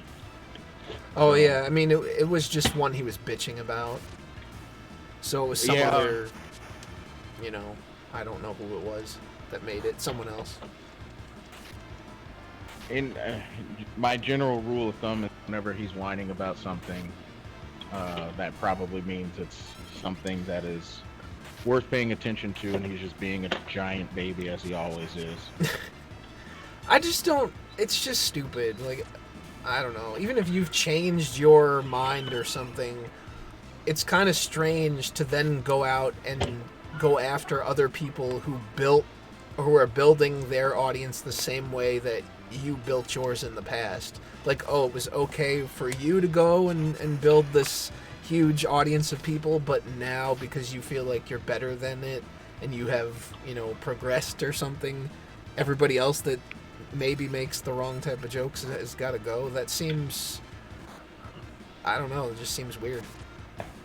Now that I have progressed, it's not okay for you to make these kind of jokes. And that's annoying. People who do that, or I don't know about a bunch, but I've seen too many people do that where it's like, oh, well, I know I did this, but he's trying you're to not teach allowed. everyone. Because, like, Bunty was kind of the same way where it's like, oh, well, I made my YouTube career off of drama, but don't you dare try to bring drama in front of me. Yeah.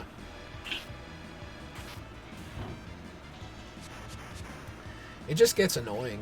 I mean, maybe you can, like, if you want to say you change your mind about it, okay, but when you do that whole I'm so superior, and it just comes off really obnoxious. I'm ascended to the level beyond. The level YouTuber. beyond the level of edgy or something. Yeah.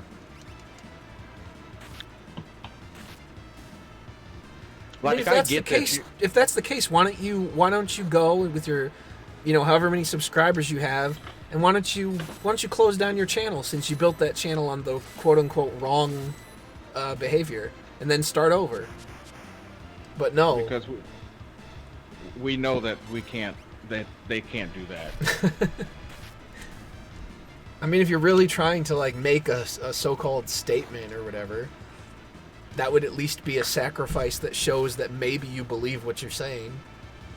They're trying to let everybody know how they're virtuous, but they don't want. I mean, it's the same thing with Maddox. He could, if he was going to start a new podcast, he could have started over completely from zero. When he finally did do that, it's a podcast that nobody watches, that dumb Godzilla thing. Yeah. But in the other one, he took everybody's viewership. He took all those numbers because, of course, his aim was to try to use that to get sponsorship. He was going to use the viewership of the old show to get sponsorship, and you can't be principled when you're trying to pay the bills. I mean, they can pretend they are, and that's the annoying thing is that, or that's why I don't like being a quote unquote personal brand, because that's what everybody does. It's always, well, I'm going to do this. I'm going to say I'm doing this on principle, but the minute things are a little bit too difficult and they have to make a decision on what they want to do, they're always going to flake. Should have put ads on his website.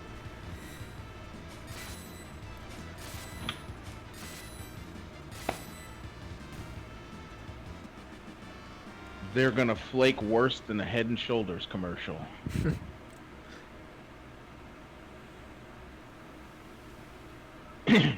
And that's the thing, when it's one thing when you kind of accept things for what they are and you say, well, but this person's an entertainer, it's still a business and they've still got business decisions to make, so they're going to choose to pay their bills. It's when you look at it that way, you can kind of accept it for what it is. But some of these people like to act like they are just so extremely principled, and that's where things go wrong immediately, because they're always trying to talk about how principled they are and how they stand for this. Like, Maddox again is always, well, I never put ads on my website. Oh, okay, who cares? Dying on that hill was like early 2000s or late 90s, early 2000s, when websites had just started putting ads on their website. Yeah. Because I mean, I remember that. I remember when that happened, and it was like, oh, you go to your favorite website because there wasn't a Wikipedia or anything like that. So if you wanted to get updates on whatever you were interested in at the time, and you went to, I don't know, say a site called planetnamek.com, I remember that. you might come in there one day to see some ads on the website, and you're like, what is this crap?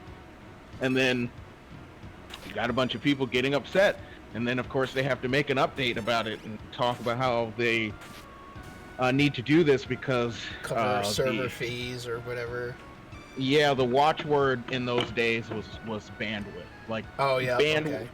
bandwidth was the four-letter word that nobody ever was able to pay for, and it was like, well, okay, the size of the pipe that is delivering information is really immaterial, but okay, whatever.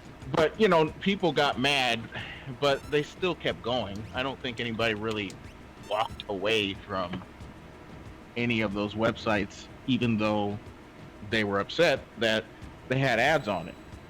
But he just keeps dying on that, like, oh, I've never put ads on my website. So you want us to thank you for not being intelligent enough to monetize? Yeah, I was gonna say. I your- mean, with the way things have been going now, he probably should regret that.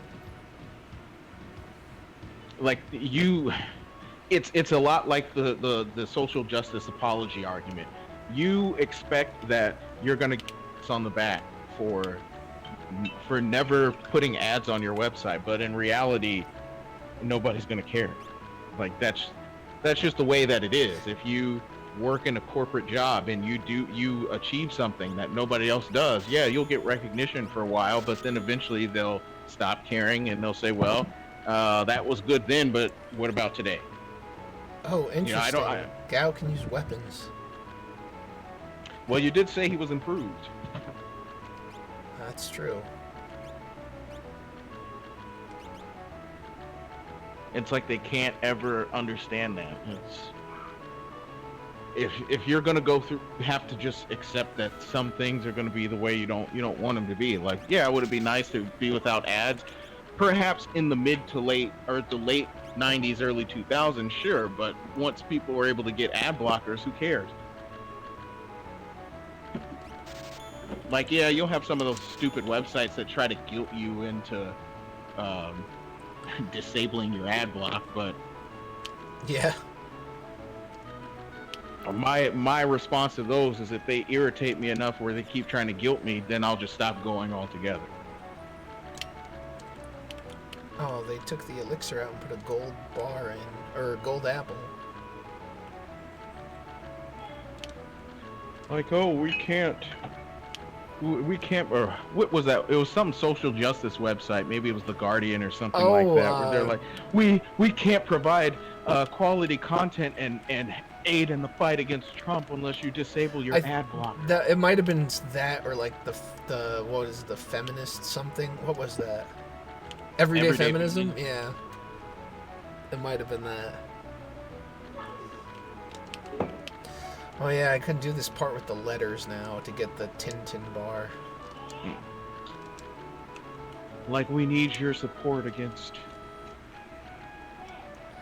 It's Right like there. the worst guilt trip. If you were trying to get my sympathy, oh boy. I mean, they really made it sound like it was just the end of the world. Like, we have to do something about this. And Who even uses this site? with your contribution of just $1 a day, I think I have to sleep in the bed to make the time pass in order to get the I think so. yeah, we need your money to defeat Orange Hitler. Yeah, that was it. It was, and then that's what they do instead. They'll tell you to disable your ad blocker, which, of course, they don't make it too obtrusive, because if they did, then people would be mad and stop going. So then they realize, well, we'll just ask you to upgrade your subscription to do a monthly pledge or something like that, and then that will fix all the problems. We can fight Trump if you give us $5 a month. How? I don't know, but they said it. It sounds good. Take my money. And then another thing Everyday Feminism did is they would try to have the they did the whole ally thing too, like, oh, we're gonna have how to be an ally workshops Oh, that was terrible. for $300 or something like that. I wonder if anybody actually paid for one of those. I always wonder, like, remember that one thought from a long time ago? I don't even remember her name, but she was like, anytime she would go on about being a sex worker, and then whenever somebody would ask her a question, she's like, I'm not talking to you unless you pay me $550 an hour. I don't something Yao or Yeah, something like that. Yeah, I don't remember the name exactly, but yeah, I remember who you're talking about. It's basically like selling conversations. Yeah, she was seriously trying to be a sex consultant, I guess. Damn it, I didn't buy the meat.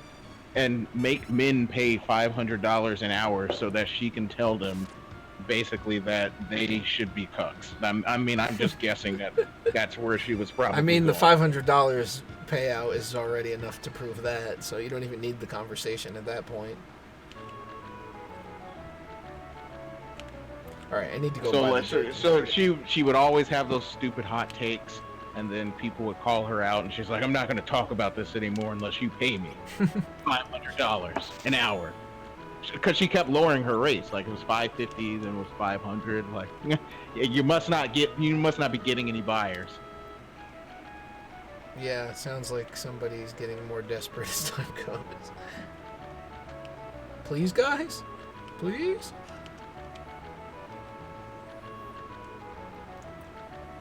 It's like the "May I have a crumb" joke, but for sex workers.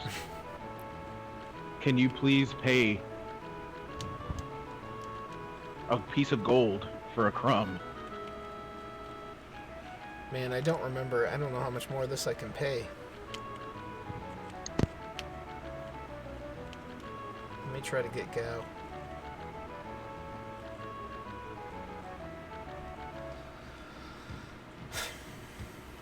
Oh, damn it. Hate when that happens.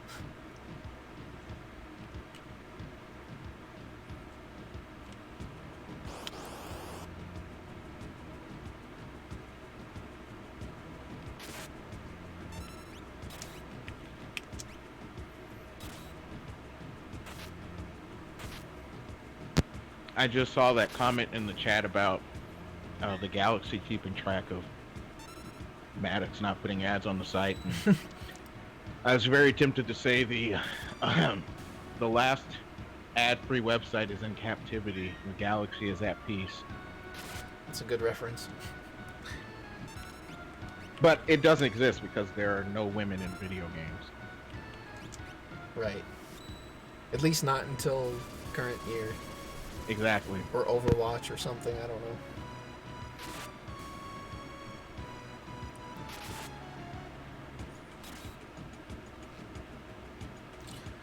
He was alright. I mean, I didn't have a problem with him.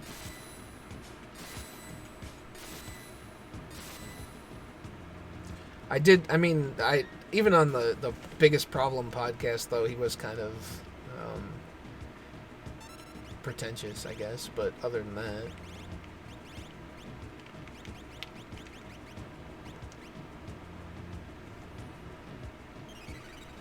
But at least then it was funny.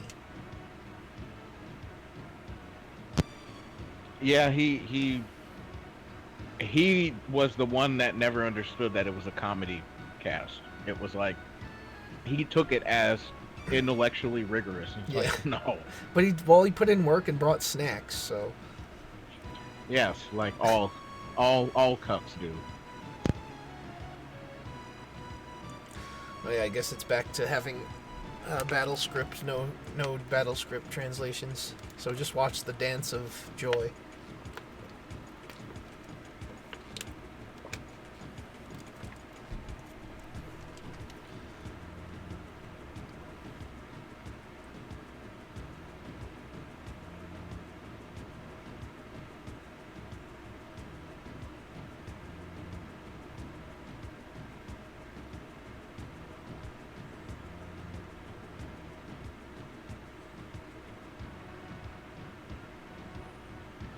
So Zyru is a very old-fashioned way of saying to be. I see. So instead of like des or Aru Arimas or something like that. He says Gozaru instead, and only time people say that is like when they say Arigato gozaimasu. Right. So he's making fun of that. He keeps saying that.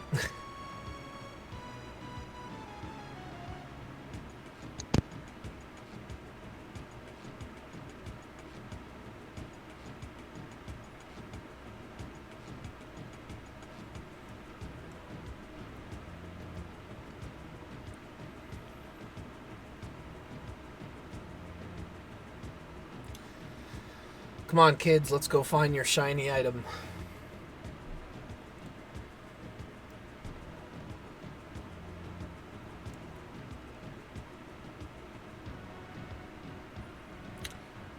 I need to get some money back, too, that's for sure.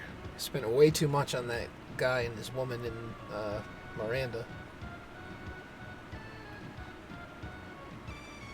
Oh my god, Final Fantasy VI turned us into cucks. Spending a lot of money on a woman. Yeah, but on one that already has a boyfriend, that's even worse. Oh man, who do you think you are? A Twitch thought fan? Oh no.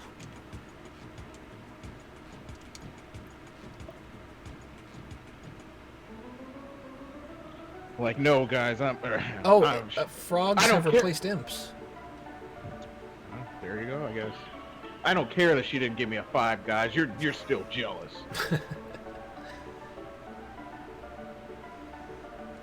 And I almost feel like she noticed that he was going to do that, and it's just that he's just so much of a weak man that she just pretended that she didn't notice he was looking for some kind of acknowledgement of his what he thought was making him cool, and could still get away with it.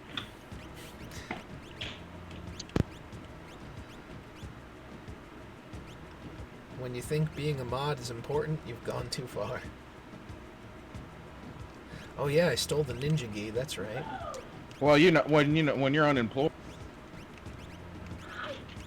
it doesn't get any better than being a mod on a chat. I mean, I guess I could see if it paid something, but it seems like all it pays is being ignored. And taking money out of your wallet. Well, I guess that answers the Capital One question of what's in your wallet. Nothing, because Twitch stole it all. Oh man, there's no letter yet. What's going on? It was funny though that how very obviously embarrassed he was that happened, but he tried to save face as much as he could. Like, oh, they're just jealous. I'm a mod. Okay. That reminds me when somebody a long time ago at one of my jobs just got irrationally mad at me one time. Yeah. I had no idea what for, and I just remember because I was delivering pizzas and I came back into the store, and all of a sudden that guy comes to me out of nowhere and he's like, "I have a degree in business management."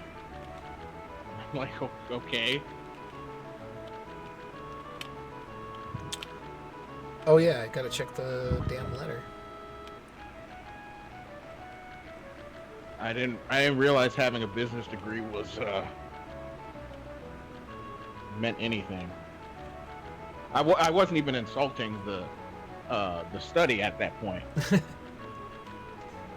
In fact, what I was saying is it doesn't make any sense that somebody that has a degree, that it's so hard to get a job that somebody who just graduated with a degree has to deliver pizzas instead of being able to work at a normal regular company. That's what I said. How he interpreted it the way he did, I don't know, but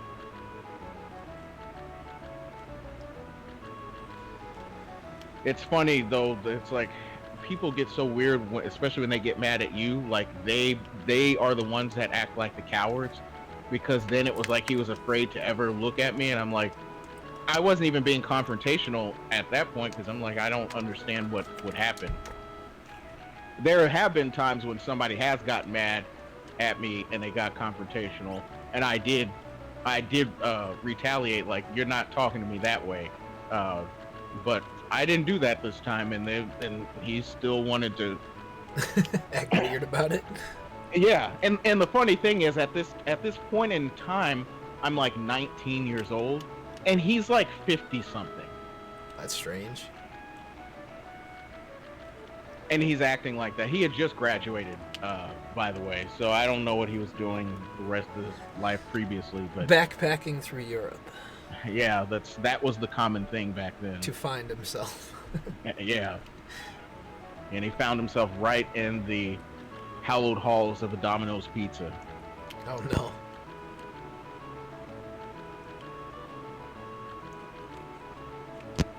You know, funny thing about the I have a liberal arts, I mean, that was another thing that people were doing a couple years back. And it During wasn't the really company. getting made fun of back then. Well, like 4 years ago it was, because they were Yeah. like, I have a degree in gender studies. And Oh yeah, a 4 years master's- ago. 4 years ago, yes. Yeah, but yeah, however many years ago that was, yeah, nobody's making fun of that. It hadn't really caught on yet that, yeah, maybe we should stop encouraging our kids to go to college to study things that don't amount to anything. I have spent all my money on this letter nonsense. This better be the last one because I have zero. Well, not zero. I have 35 gil left. So this better be the last one. Please give me my item.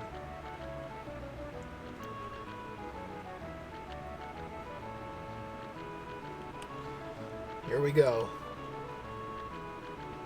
The final moment is upon us.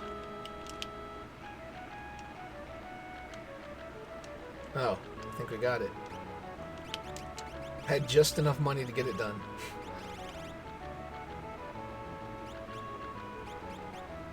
Wait a minute. No? Lunar Curtain. Oh, You what got the the lunar hell? curtain. Oh, okay, I see it. At first, I didn't see anything in my inventory. Is it just an item, or it looks like it might be armor or something? Oh no, maybe it's a relic. Oh, it is. Yep. Yeah. When you're in a pinch, when you're in a critical situation, apparently it can reflect. Oh, it does nice things for your stats, but I don't really care that much for random reflect because it usually is the kind of thing that'll screw you over at the wrong time.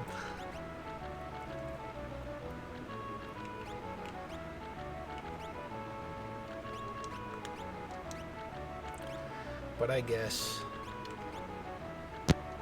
To be fair, at this point in time, only 2 people. That's true.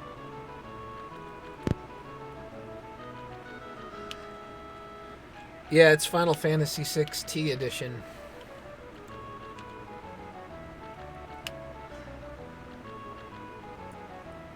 Where am I gonna go now? I guess I can go to the cave.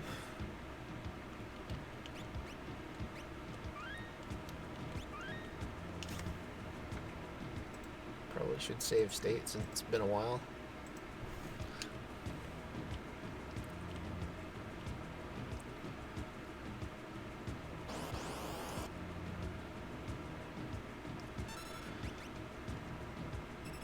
So let's see how Gao works now. He can just do normal attacks, which is cool. And I think since Leap is gone, that once this battle's over, he just gets this rage. Of course, it would be a young white male that age skill.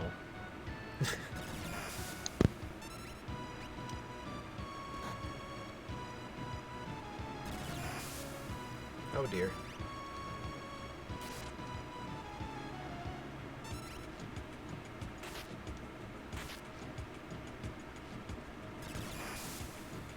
Man, how much hit points does this dude have? I wonder if it lets you choose.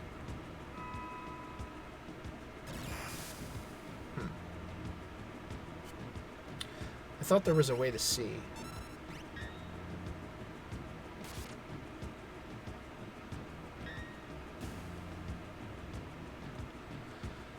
Oh, there's a whole list of stuff. For starters, graphically, the sprites of the characters look more like the original artwork. There's different monsters. I think towards the end of the game, different dungeons, different bosses, and some different gameplay elements and items.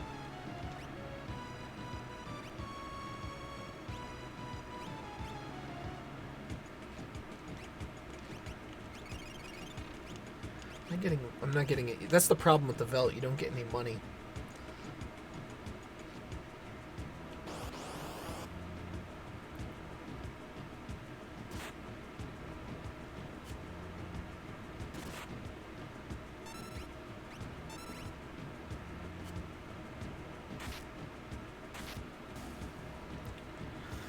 I wonder if there's... I can't even remember now if there was a site that pretty much lists all the differences.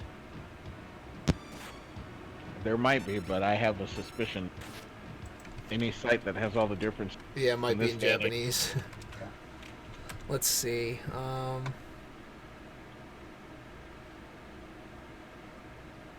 Hey, Caesar, what's up? I guess romhacking.net would probably give a decent description, even though it's... I'll link that. All I remember is I used to be subscribed to a channel that kept posting regular videos of that, and I don't know what happened. Oh, not too bad.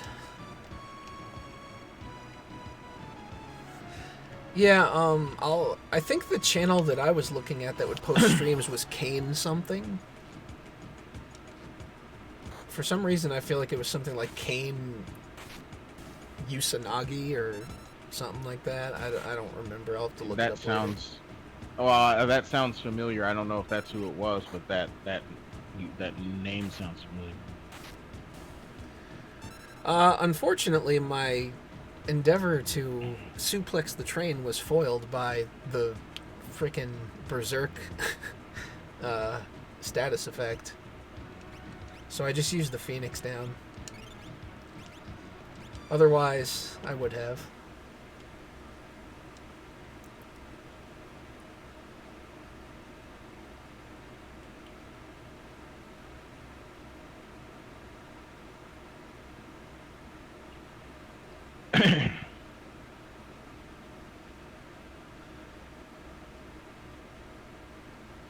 Yeah, they changed up the bosses, so he had quite a few attacks and did this one that gave everybody a bunch of status effects. So, what the hell? That's not what I meant to do.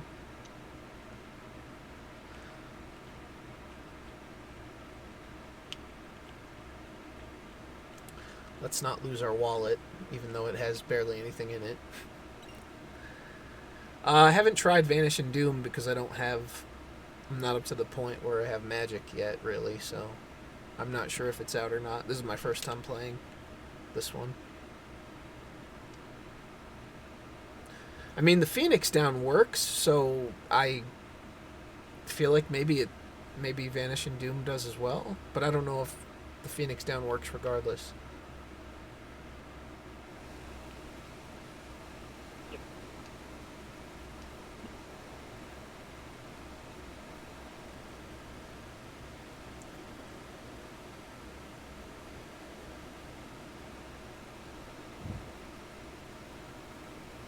Who can forget that that line? It is among the most memorable. Oh, jump in already.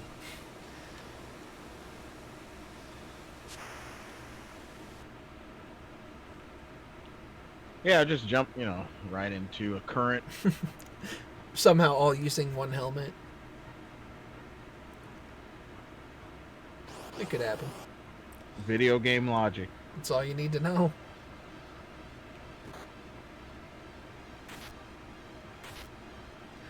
Check out that scroll up and check out that ROM hack link that I put in the chat.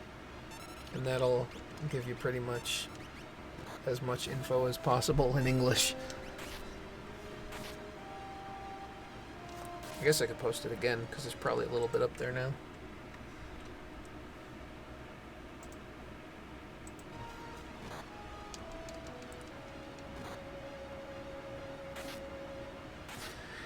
Can't get hurt by falling damage unless it's relevant to the story.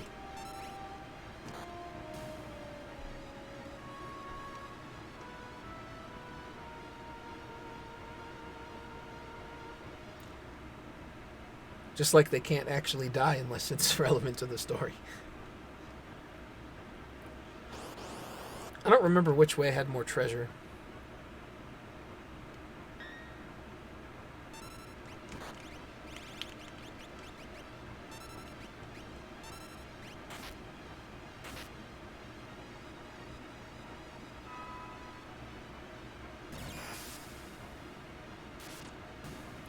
There we go, we want that lightning damage underwater.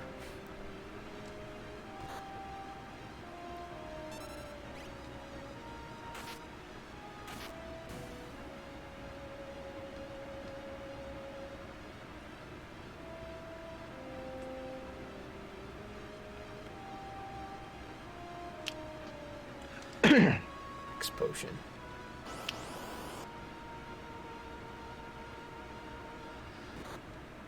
There needs to be like a self-aware game that actually gives you a suit of plot armor.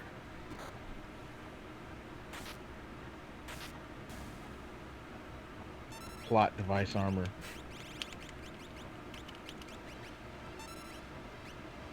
I'm trying to think of if anything, if such a thing exists. I guess in the Dragon Quest game it does.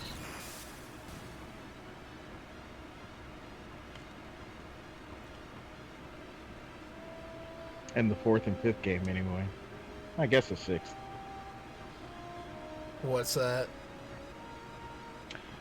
Like all the Zenithian equipment. Oh. And I'm pretty sure that there's one that or the armor serves a plot device in at least one of those games.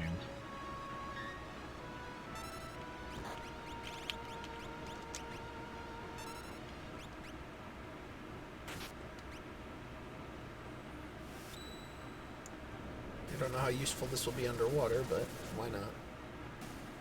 Better than I thought.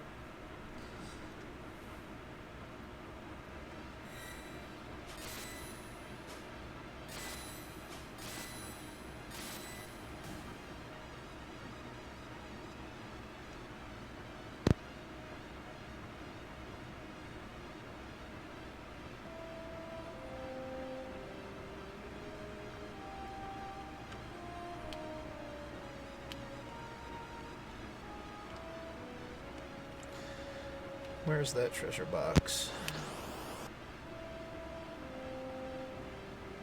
You know, it's an interesting observation to see how people try to pivot different careers.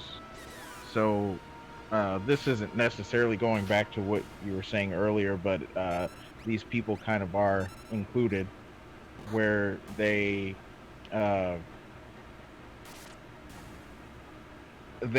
spent their entire career in one thing, and then they have like a twinge of something else, and they hope that they can use that to try to pivot towards another career. And it's so, like, an example I see of somebody I know personally is they started their own business. I think they got laid off, like a lot of people do, started their own business, and and in that industry, despite the fact that every journalist is telling you to get in that industry, and if you tell them, then you get banned from Twitter and all other social media. It's not easy to do when you're self-employed, because there's a whole lot of nonsense you have to deal with in order to make a sale. You know, the things that nobody ever talks about. And so, for a lot of people, a lot of middle-class people, that means they have difficulty paying, you know, their mortgages, their rent, all their other bills, paying off all their debts. And I guess something had hit this one person in particular to say, I'm just going to start I'm going to become debt free, and I'm going to pay everything off, and I'm still going to keep my business. Because if you talk to people that are all about you getting out of debt, a lot of them, they're not going to tell you to stop working for yourself if you are. to get a job, so to help pay better. That's just like you know how much money you're getting in, so you need to plan accordingly so that you can come up with a strategy to be debt free. And I guess he had finally just uh, understood what he needed to do, and so now like his whole entire brand is about is about how to pay off your debts, like that. You're trying to pivot towards being a motivational speaker on becoming debt free, Right. or and that's what I see a lot of people. So for all the bluster, especially from women, because I see women especially do this a lot. I mean, you can see that on Twitter where they might have been known for something else. I mean, Zoe Quinn, I think, is a good example of this, where before they might, whether we think they're good at it or not, they might have had a different career. In her case, she was a game developer, and then took a controversy to then become essentially a public speaker that gets paid to tell everybody why they're doing things wrong. And I imagine many people, like I do, have a healthy amount of skepticism and disdain for that type of profession, because most of the time they're not telling you anything interesting, and they're definitely not coming up with any substantive solutions. They're just ringing the bell, telling you that it's raining monsoon season outside, but they're not telling you what to do for the impending storm. Yeah. And that's exactly what it is here, where it's like, oh, well, I was doing this thing, but you know what, it probably really isn't that fulfilling anyway, so let me try to pivot towards doing the public speaking thing. Because what do you need to do at that point? You don't have to running a technology business or being in technology requires a certain amount of brain power that being a public speaker just doesn't have. And I don't care what anybody tells me. You can make it sound as thought-provoking and engaging as you want, but the reality of the matter is it's people. I think people do it because it's easy. And there was somebody else, and I actually do like this person. Like she went to school to study physics, and so I found out about her and her website because she was like, well, if you want to study physics but you don't want to go into grad school for physics, because surprise, going to grad school for physics is kind of a waste of time unless you're somehow lucky enough to get a position as it's a role specifically doomed to be in academia. And that's more debt. Yeah. So she did that, but then she became a software engineer, so she learned to code. Now we're banned. And she worked, I think, at Uber or something like that. And then I believe that's what she's known for filing a harassment lawsuit or something. Oh, jeez. Because surprise, Uber was known for being a cancerous place for a long time, but nobody cared as long as they were getting from point A to point B. Then when it was suddenly fashionable to talk about how toxic the culture was, then all of a sudden Q coming out stories. I think either her calling them out or her suing them was like the catalyst for everybody for them to say, well, now it's time that we have a discussion about how toxic Uber's culture is. They didn't care. Gawker used to have a tech focused blog that they kept trying to revive, and it would suck, so it would die, and then they try to bring it back, and it would die again, and bring it back and die again. And last time I remember they did it was like 2012, 2013. Was that the IO9 one, or was that a different one? No, it was called Ballywag. Oh, that. Yep. And that's where Sam Biddle kind of that's where he got started.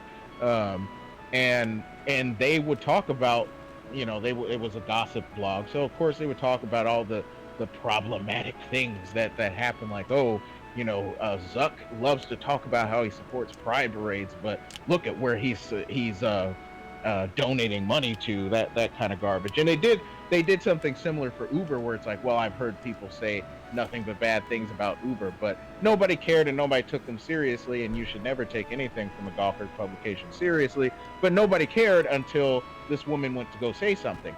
So, but the thing is that she said something, and then now what is she mostly doing? She's mostly a columnist, or she's a public speaker talking about these different things. And I haven't read enough to really see the full, like, oh, you're problematic. You kind of get twinges of that, um, but because she's staying professional, you don't have to see it as much. Yeah. But you still see it. But it's still interesting to see, like, somebody who, a very bright student for all we know, had a master's in physics, went to go work as an engineer at Uber. Um, then I think she went to Stripe or something, one of those payment uh, processors, I think. And then, uh, but she's known for basically saying that a place where the CEO was known for for being a douchebag, for calling out the company that kept this guy a CEO for so many years, saying, hey, these people are douchebags. But it only mattered when she sued them. It didn't matter before, when people were saying that, this guy's an idiot.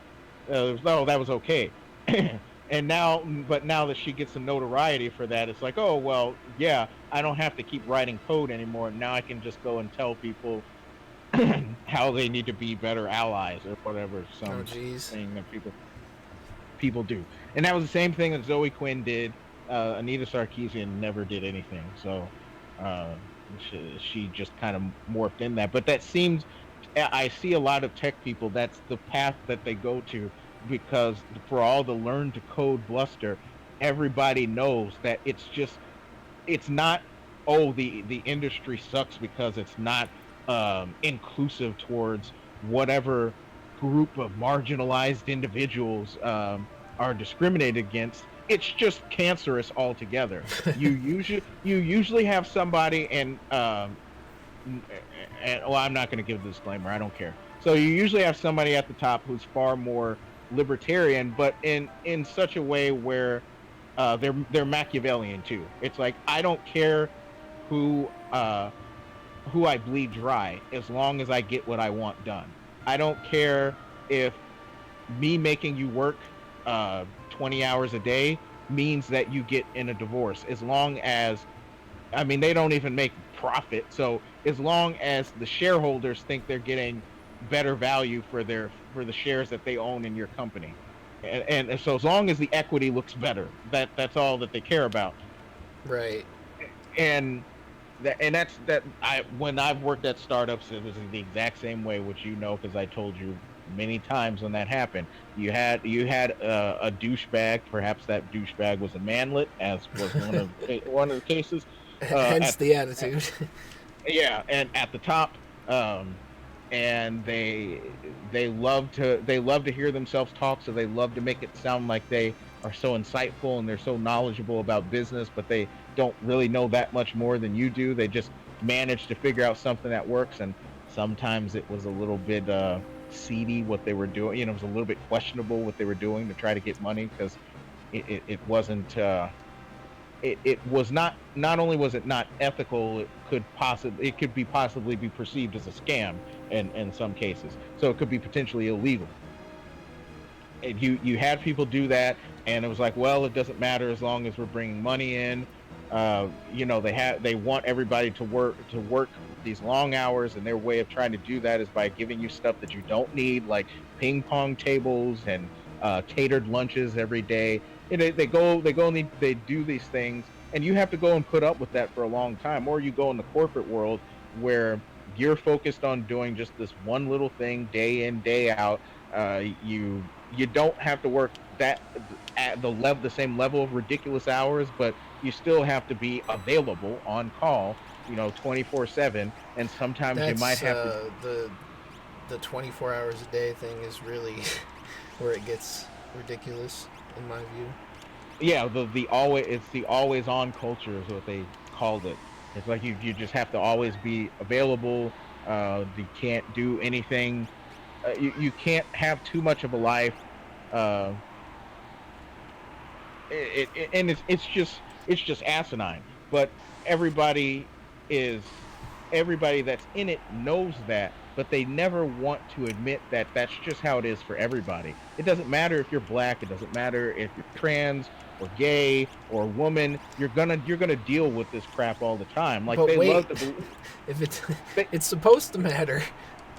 they love to believe that the bros just have it easy, and like, well, if you're a bro and you go into a bro culture company, then it'll be great. And it's like, yeah, but if that were true, then the bros wouldn't be quitting. It's like, if people leave for like these, a lot of these jobs have a very very high turnover for a reason. People don't want to do it all the time, and as much as if people don't like to be always on either. I So it's like, imagine they yeah, just get burned out pretty quickly if they have to keep repeating the same things over and over again.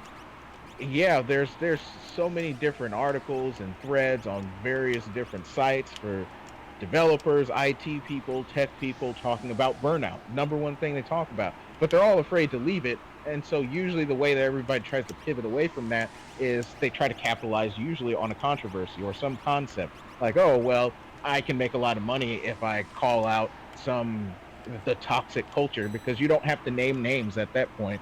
So all you're doing is you're just saying, hey, there's a problem, and you don't have to worry about coming up with a solution, because people are paying you lots of money to just tell them what they already know. But you just tell them in a way that makes it sound like they are the victims and nobody else is a victim. It's I can't remember which one. I can't remember what the scandal people were trying to say was tied to this particular nonprofit, but there's one I think called Girls Who Code. I don't feel know like if I've it's this one. seen that before. I don't remember I don't where know. exactly. I don't know if it's that one, but I know that there is one with either that one or a similar name, where people have even pointed out, like, yeah, this is supposed to be a nonprofit devoted to getting more girls to be interested in programming, which I don't know why you would want to encourage anybody to be a programmer, but fine. And so that's supposedly their mission. But I have heard several anecdotes about how the way they go about it is a little more than just questionable. Um, like there seems to be either bullying, and I don't mean that in the the social media way. I mean more like almost like extortion or threatening, like, oh, uh, you need to. It's more telling people that they need to go do this thing because they know so and so, and they can call them up on the phone and tell them that so you need to comply with whatever our demands are, and that kind of thing. Get And you fired or blacklisted or something, or yeah, it's all very socially driven. It's like, if you don't fall in line with what we want, then you're gone. you're going to code and you're going to like it. And the funny thing is that they learned that from somewhere, and they learned it from the very industry that they're complaining about being toxic, because they'll do the same thing. They'll say they'll threaten people the same way. Well, if you don't do this thing, then I don't know what's going to happen. When I was in the startup world in the early days, that was a legitimate issue. You couldn't even go around job hunting, because if you went to go job hunt in other startup or looking at other startups, I was was not a small city, but the startup community was small, and so if the word got back to that person, and we're talking about middle-aged people here, we're not talking about 20-year-old bros or whatever that are still think we're in high school. We're talking about supposedly grown men that should understand that it's not personal, it's business. And if you want another job to do something different or make more money, that's the world they created. So don't get mad when people take advantage of it. But these people would get very childish over, oh, well, you left, or you're looking at leaving, and then they would try to make things very miserable for you, perhaps even putting it to the point where you may try to look for another job, and yeah, you're effectively blacklisted. And it doesn't matter what ethnicity, what sex or gender you are. If you just went and did it, it's like, well, we're going to blacklist you. That's I'm going to messed make up. sure I'm gonna make sure that nobody hires you. We at talked all about the because Final Fantasy VII remake earlier, but I'm not really looking forward to it. I think it's a ripoff with episodic, and that's just kind of not for me. Well, I mean that was an early problem, and that was just the beginning of it. But when I saw the trailer, and I saw the gameplay, Yeah, I that mean didn't make me feel any better. I don't know. It's like it's hard for me to get a grasp of what it was actually like, and It's trying to be an action RPG, but it's like, oh well, we have to acknowledge the legacy that the game has. So I'm just we're gonna confused as to how the like controlling multiple characters in a party is going to be like. Is it going to be like they're on like you switch to a character and then everyone else is AI, or is it more somewhat similar to turn-based? Because from the looks of it, it's hard to tell. Well, I think it's going to be action based. It did look. It looked more action-based, like animation-wise, but you know, it's not like you're watching somebody play it when you see the trailer, so you don't really see like what controls they're using or whatever. New Tales title looks pretty interesting. I'm gonna keep an eye on it. I don't know if I'm gonna get it, but it looks like it's cool so far. I thought it was stupid though how they were trying to keep the active time battle thing, because it's like, well, that's something that was for turn-based games. This is not turn-based. This is so it's like, oh, it's an action game, an action RPG, but we're going to we're still going to keep the active time battle, I guess, so that you can use spells. And it's like, that's stupid. Why would I play a game like that? Yeah, I don't know. I don't like the idea of like they're doing the episodes, but they're not. From what I understand, each one is going to be a quote-unquote complete game length. So I see them charging $60 per title. I mean, if you look at the price of the first remake that's coming right now, there's already the $60 price.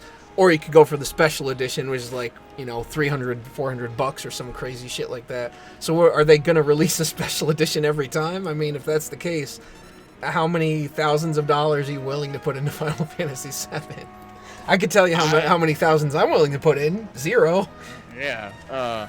I legitimately believe that they said it's going to be 3 individual game, or each episode is a complete game length, or it's an individual game. I believe it's going to be a complete game in the same way that Kirby Superstar was 7 games in one. like remember on the box art they were like, oh, 7 games in one. And it's like, yeah. But some are short, some are long. Said it would only Midgar, I guess, is the first episode, which I'm confused how you're gonna get like 40 hours out of that. I don't know. I don't understand it. I mean, it was what, like maybe it was like 5 or 6 hours your first time through. Your first time through, yeah. I mean, once you got a hang of it, I think you could get out a little bit faster than that, but yeah, you can run through it one after the first time. Your first time is probably 5 or 6 hour ordeal, and then subsequent playthrough. I can't remember exactly. It's been 3 years since I played through the game, but it was quick. The thing is if they pad them out, there's it's very hard to remain optimistic that it won't be just that, like padding. Like, it's not going to be something you're actually going to care about. I don't see, unless they've redeveloped the story, which it doesn't sound like, I don't see how that can work. But what do I know? More padding than Blair White's training bra. This is a Final Fantasy Tactics song, I think. Yeah, so I was saying that they did incorporate music from other games. Yeah. In this edition. I was looking for something I can't find.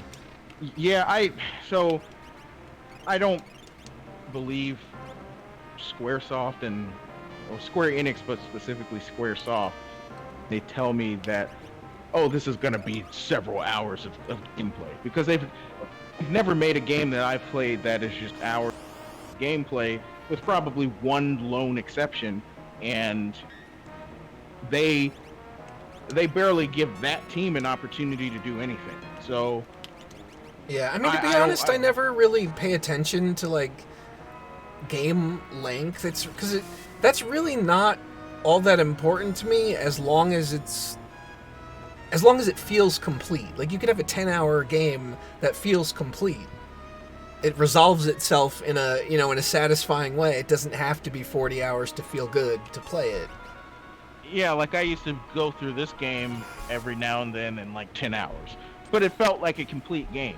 But if you're trying to sell us, and I imagine part of the reason that they're doing that is because a lot of games these days are very short. So it feels like they're trying to sell you on, hey, this game's gonna be some length, so it's worth investing in. And they did the same thing, if I'm not mistaken. You know better than I do, but it feels like they did the same thing with the After Years, and that game was just mediocre at best. Yeah, for some reason I was thinking about playing the PSP version again, just because I've only completed it once, and it was the WiiWare one, which was arguably far harder because of what you had to do in the challenge dungeons in that one.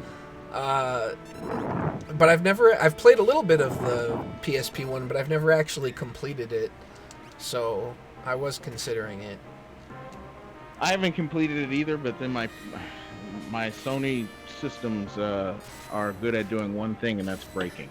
So now I can play it on emulator, but then I have to go play through the whole game. I mean, I guess you have a point in modern terms, but but like some NES games back in the day, you could complete in a half hour, and they still had replayability to them in a sense because of things you could do, or... Well, you could go through them in 30 minutes, but usually they had a thing difficulty, and so Yeah. when you're a kid playing Mario 3, you're not going through the game in 30 minutes. Right.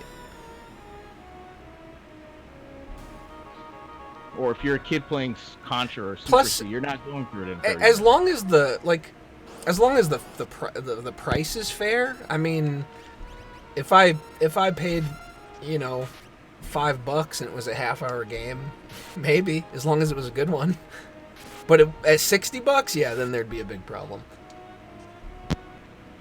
I mean, so the last game that I played, last game I played that felt like a complete game, I've played before, and boy, is that a complete game. But the one before that I played for the first time was Romancing Saga 2, which is a Square Enix game. And that felt like a full complete game. But that was a different time period, and like you said, there were other things to do. Like, you can play through the game again, and no playthrough can be the same way. I would certainly like to revisit Romancing Saga 2, but well, I ran into issues the first time. Yeah, we all remember that time period. But that's a thing, though. I mean, you could pick up some games on Steam that are pretty reasonable in price, and they still provide like a decent length adventure. Like that Shadows of Adam RPG, I think I got that for around $12 maybe, and it was around a 15-20 hour game, so I didn't feel hurt about that. Yeah, and Chrono Trigger is certainly a short and easy game, and I mean that feels like a complete game. I don't expect every game to be a Romancing Saga 2, because I mean there's so many different permutations you can have of that game that its sequel and its prequel just never had. And then the other game I think that just it's very long to the point where I think there are pacing problems, but at the same time it's full of a lot of gameplay, so it's not like it's it's long and you're just doing nothing. Like, something is always happening, and that game is Dragon Quest VII, or at least the PS1 version. I mean, when most of the time when I would see when they would try to brag about how many hours of gameplay it is, I ignored it because they're like, well, they said Final Fantasy VII was 30 hours and you can get through that in 10. Yeah. So I mean, that's I'm not the important. Yeah, like that's not the important part. Of course, there has to be a good balance for the price point, but that's not really the important part because I don't care about a 60-hour game if it's one that I don't feel like like when I actually play it, that I don't feel like playing for more than 2 hours because you're fighting controls or the mechanics are terrible or something like that. Yeah, and speaking of that series, Dragon Quest XI, I don't think I put 60 hours. Some people put over 100 hours into that game. I put think quite I a put few 6. into 9 because there was extra stuff. Well, yeah, back when they had a lot of that stuff online, you could put a lot more time into it. But the fact of the matter is that even if they didn't have all that stuff, so if they didn't have the post game in Dragon Quest XI, it still would have been a complete game. It might not have ended on the happiest of notes, but it would have been a complete game if they didn't have the post game. Them adding the post game, when I had bought the game and played it last year, I thought, well, it's just going to be a couple extra things, and then it turned out to almost be like another game within a game. But the thing is that those games and what was the other one I played that was long? Arcalad 2 have a critical component that a lot of those other ones that brag about Link don't. And the ones that even the short games do have, they also have too. And it's called gameplay. Like, you played Chrono Trigger and it has gameplay. You play Arcalad 2, it has gameplay in it. It has characters and stories and something a story that you want to see come to a resolution. Yeah, I mean, it has to captivate you in order for you to care about. Again, it doesn't really mean you care about length, but like, if you were going to, it would be because there are things that draw you to it that make you want to play it. Yeah, what can you do for 40 hours in Midgar? Yes, when I played through the game originally, I did think if I were making the game, Midgar in itself could be a whole entire world that you could make something out of. But the way that they did the story, what more can you add to it? Yeah, like if that was the story, like if the story was just a self-contained RPG surrounding the inner workings of Midgar, and like that's where Shinra ended. Sure, I guess you could make a full game out of that if you had a complete story within there. But they branched out. Like at some point, you were leaving to go to the rest of the world. And then at that point, Midgar was only relevant again at the end of this too. So oh boy, there's a lot of soldiers. Legend of Heroes: Trails in the Sky. I haven't. I feel like I have it on PSP, but I don't think it. I think it's one of those games that I bought and just never got to play. So I mean, I guess I should try it at some point. But I say that about a lot of things, so it's just got to be the right time to actually do it. There's never a better time to play some certain games, I guess. I mean, I'm going back to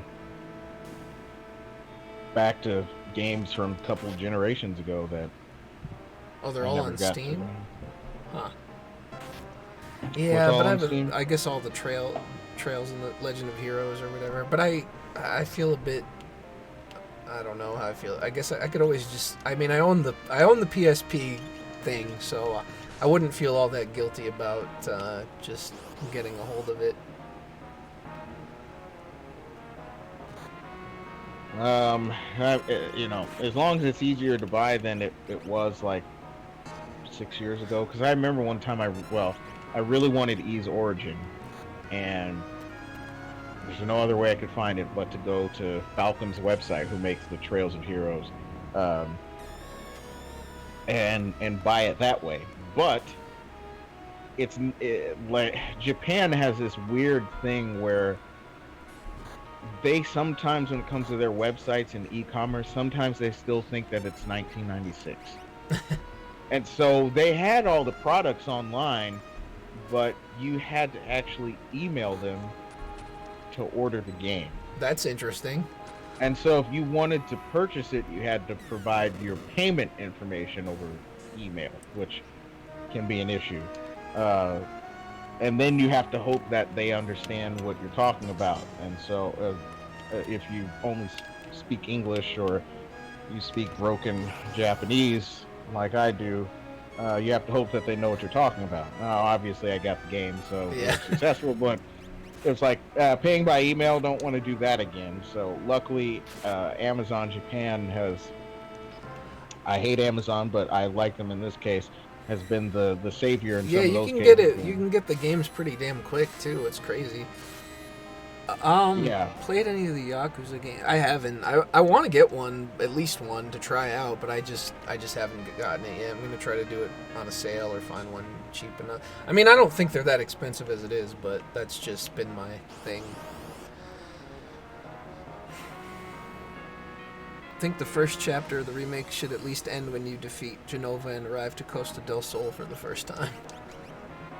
I mean, I guess that wouldn't be too bad of a point, but it's still, it just, the episodes thing in general is just kind of weird.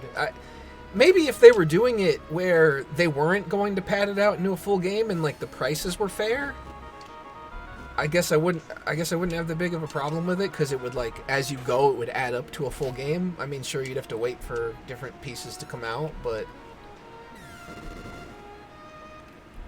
I don't know. I mean, my whole thing is that they've done episodic before, and the game that we got was the After Years. So they say it's a full length game, and I imagine that it's something that basically has a beginning, a middle, and an end, and that's what they mean by complete.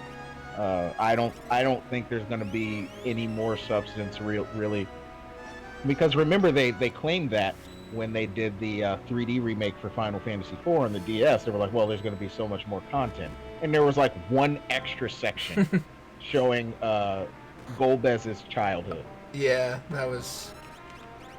Oh, come on, you bastard. Alright. This damn armor. And he dies, of course.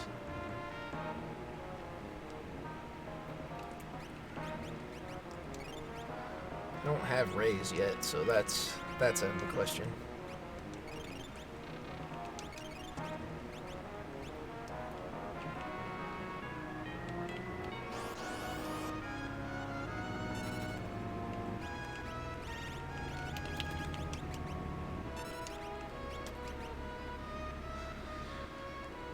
This party combo is not good.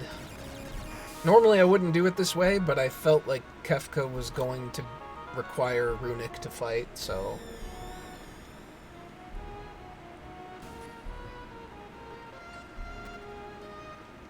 I went a little weak on some of these. You went a little Ron Soye on them. Pretty much. I guess that means that now you have to wear a wife beater or whatever into the courtroom and flash your I can't flabby believe arms. that that's a thing that took place. I don't even know what you can even do for a lot of that stuff. It's just it's so ridiculous how these people are. And you sit and wonder, could this really be? Is this real life that I'm living in?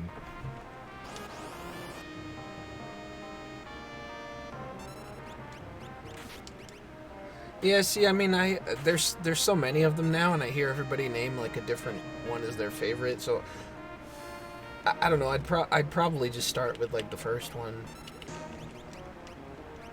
Start at the beginning and go from there.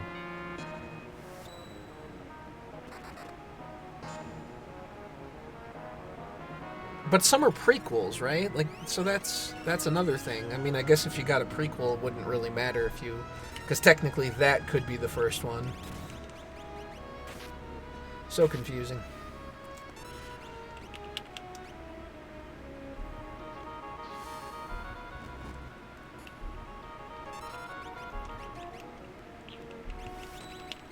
I will be back in just a second. All right.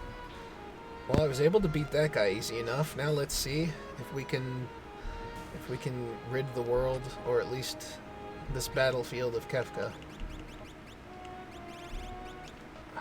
I don't know. Oh wait, I should probably equip an earring,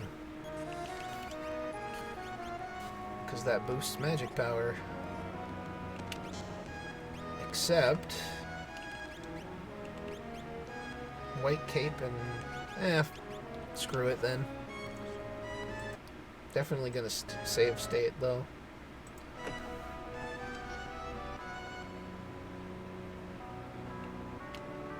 I think, if I'm not mistaken, I think Yakuza 0 was pretty reasonable in price last time I saw it too. So yeah, I'll probably get that at some point.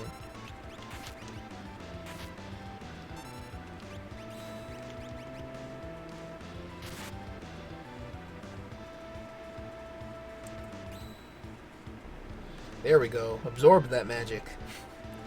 That's what we need.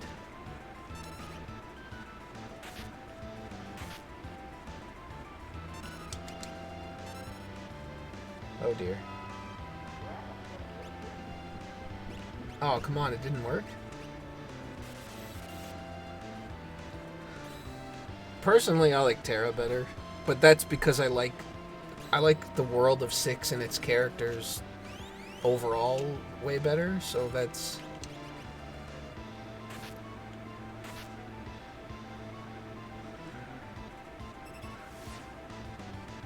Plus, certain aspects of, like, 7 always kind of rubbed me the wrong way as far as, like, Tifa went, because the whole, like, just not telling Cloud the truth about his identity from the start. It's like, that's a really weird lie to let persist for what I don't think was any type of good reason. Have you played I haven't played Dissidia. I don't think... No, I haven't. That's the one where it's like a fighting game, right?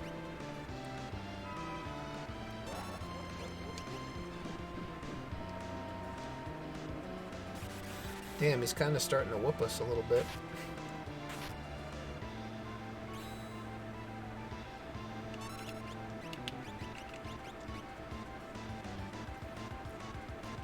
Yeah, I've heard mixed things about it, so I don't really know if I would enjoy it or not.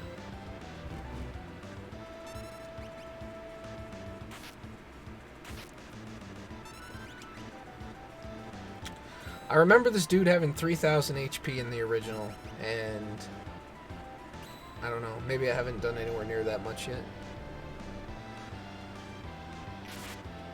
She's blonde in her official artwork. So I think that's what Dissidia did. Yeah, they did based more on the official artwork.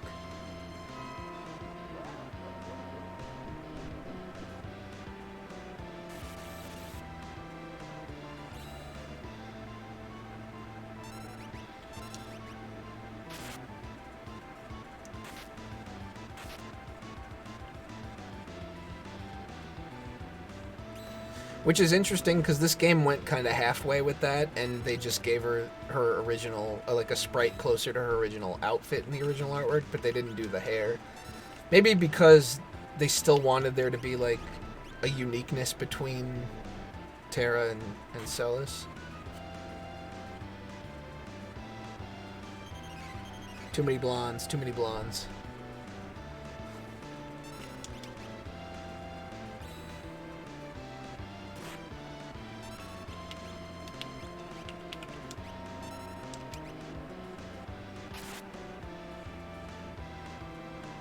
Yeah, it was just strange to me because it's like that was somebody that, you know, she was supposed to be very close with and whatnot, and yet you kind of just enabled his delusion the whole time.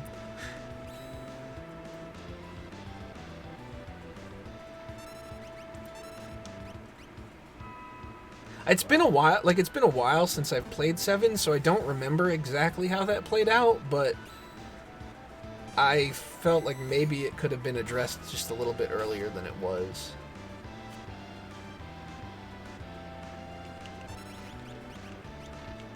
Damn it, now he's a toad.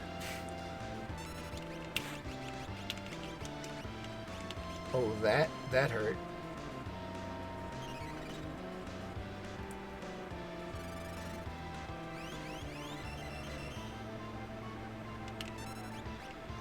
Yeah, I mean, I think that's just one of those things that you get so used to seeing that once it changes, it's like, no, no, this just looks wrong. Thanks for coming, TNK. Hopefully I didn't miss that message. I've been like glancing back and forth, but this boss fight has held my attention.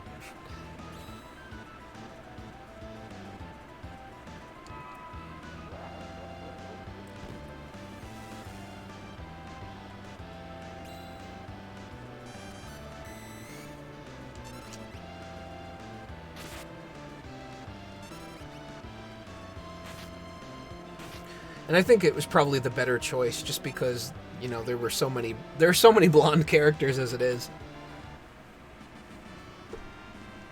I kind of liked it in a sense that it made Terra feel more unique, just because she's like one of the only, like, I know Gao has green hair now. Well, I guess in his official artwork he always has, but now he actually has it in the game as well. But it just made her feel more unique because she was that, like, the half Esper or whatever, and so I felt like it made more sense for her to have like an unnatural hair color.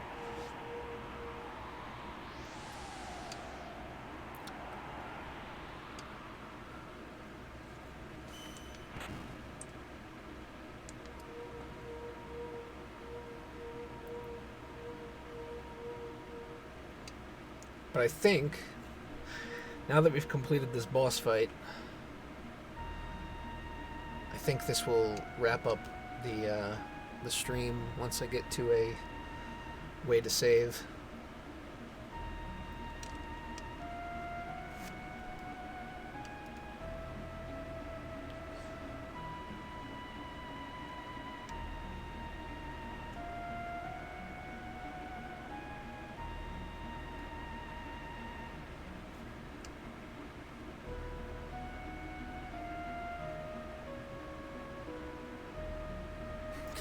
I was actually able to keep Shadow until all the way up until we jump off the cliff, so he didn't run away or anything.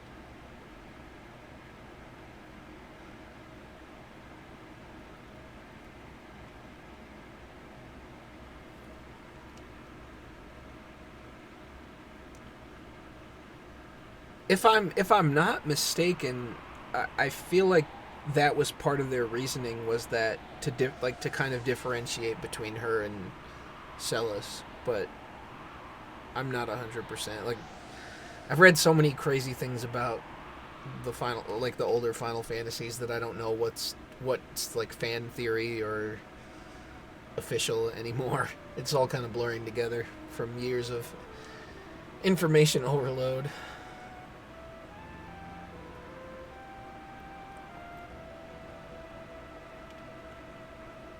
I don't remember what they did in 12 because I never really played 12. I kind of only watched a friend play it. But so I saw bits and pieces. But that sounds about right. I think that was the term they started to use later on.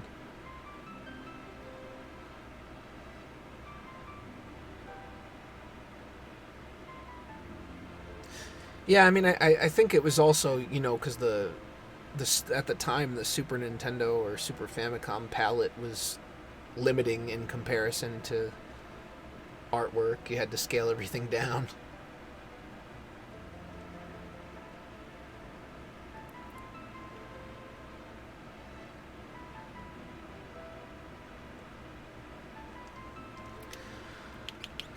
Who do we take? I guess... Man, since Gao has improved, I almost want to use him. Yeah, the castle's a good theme. I like pretty much all the music in this game, so... But Locke... I guess for story purposes, we'll take Locke.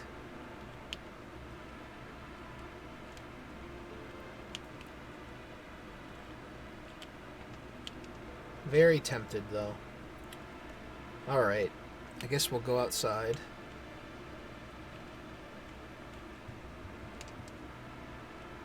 Man, I can barely afford anything still. That sucks. Pretty hard up for money in this hack. That's what they leave you poor.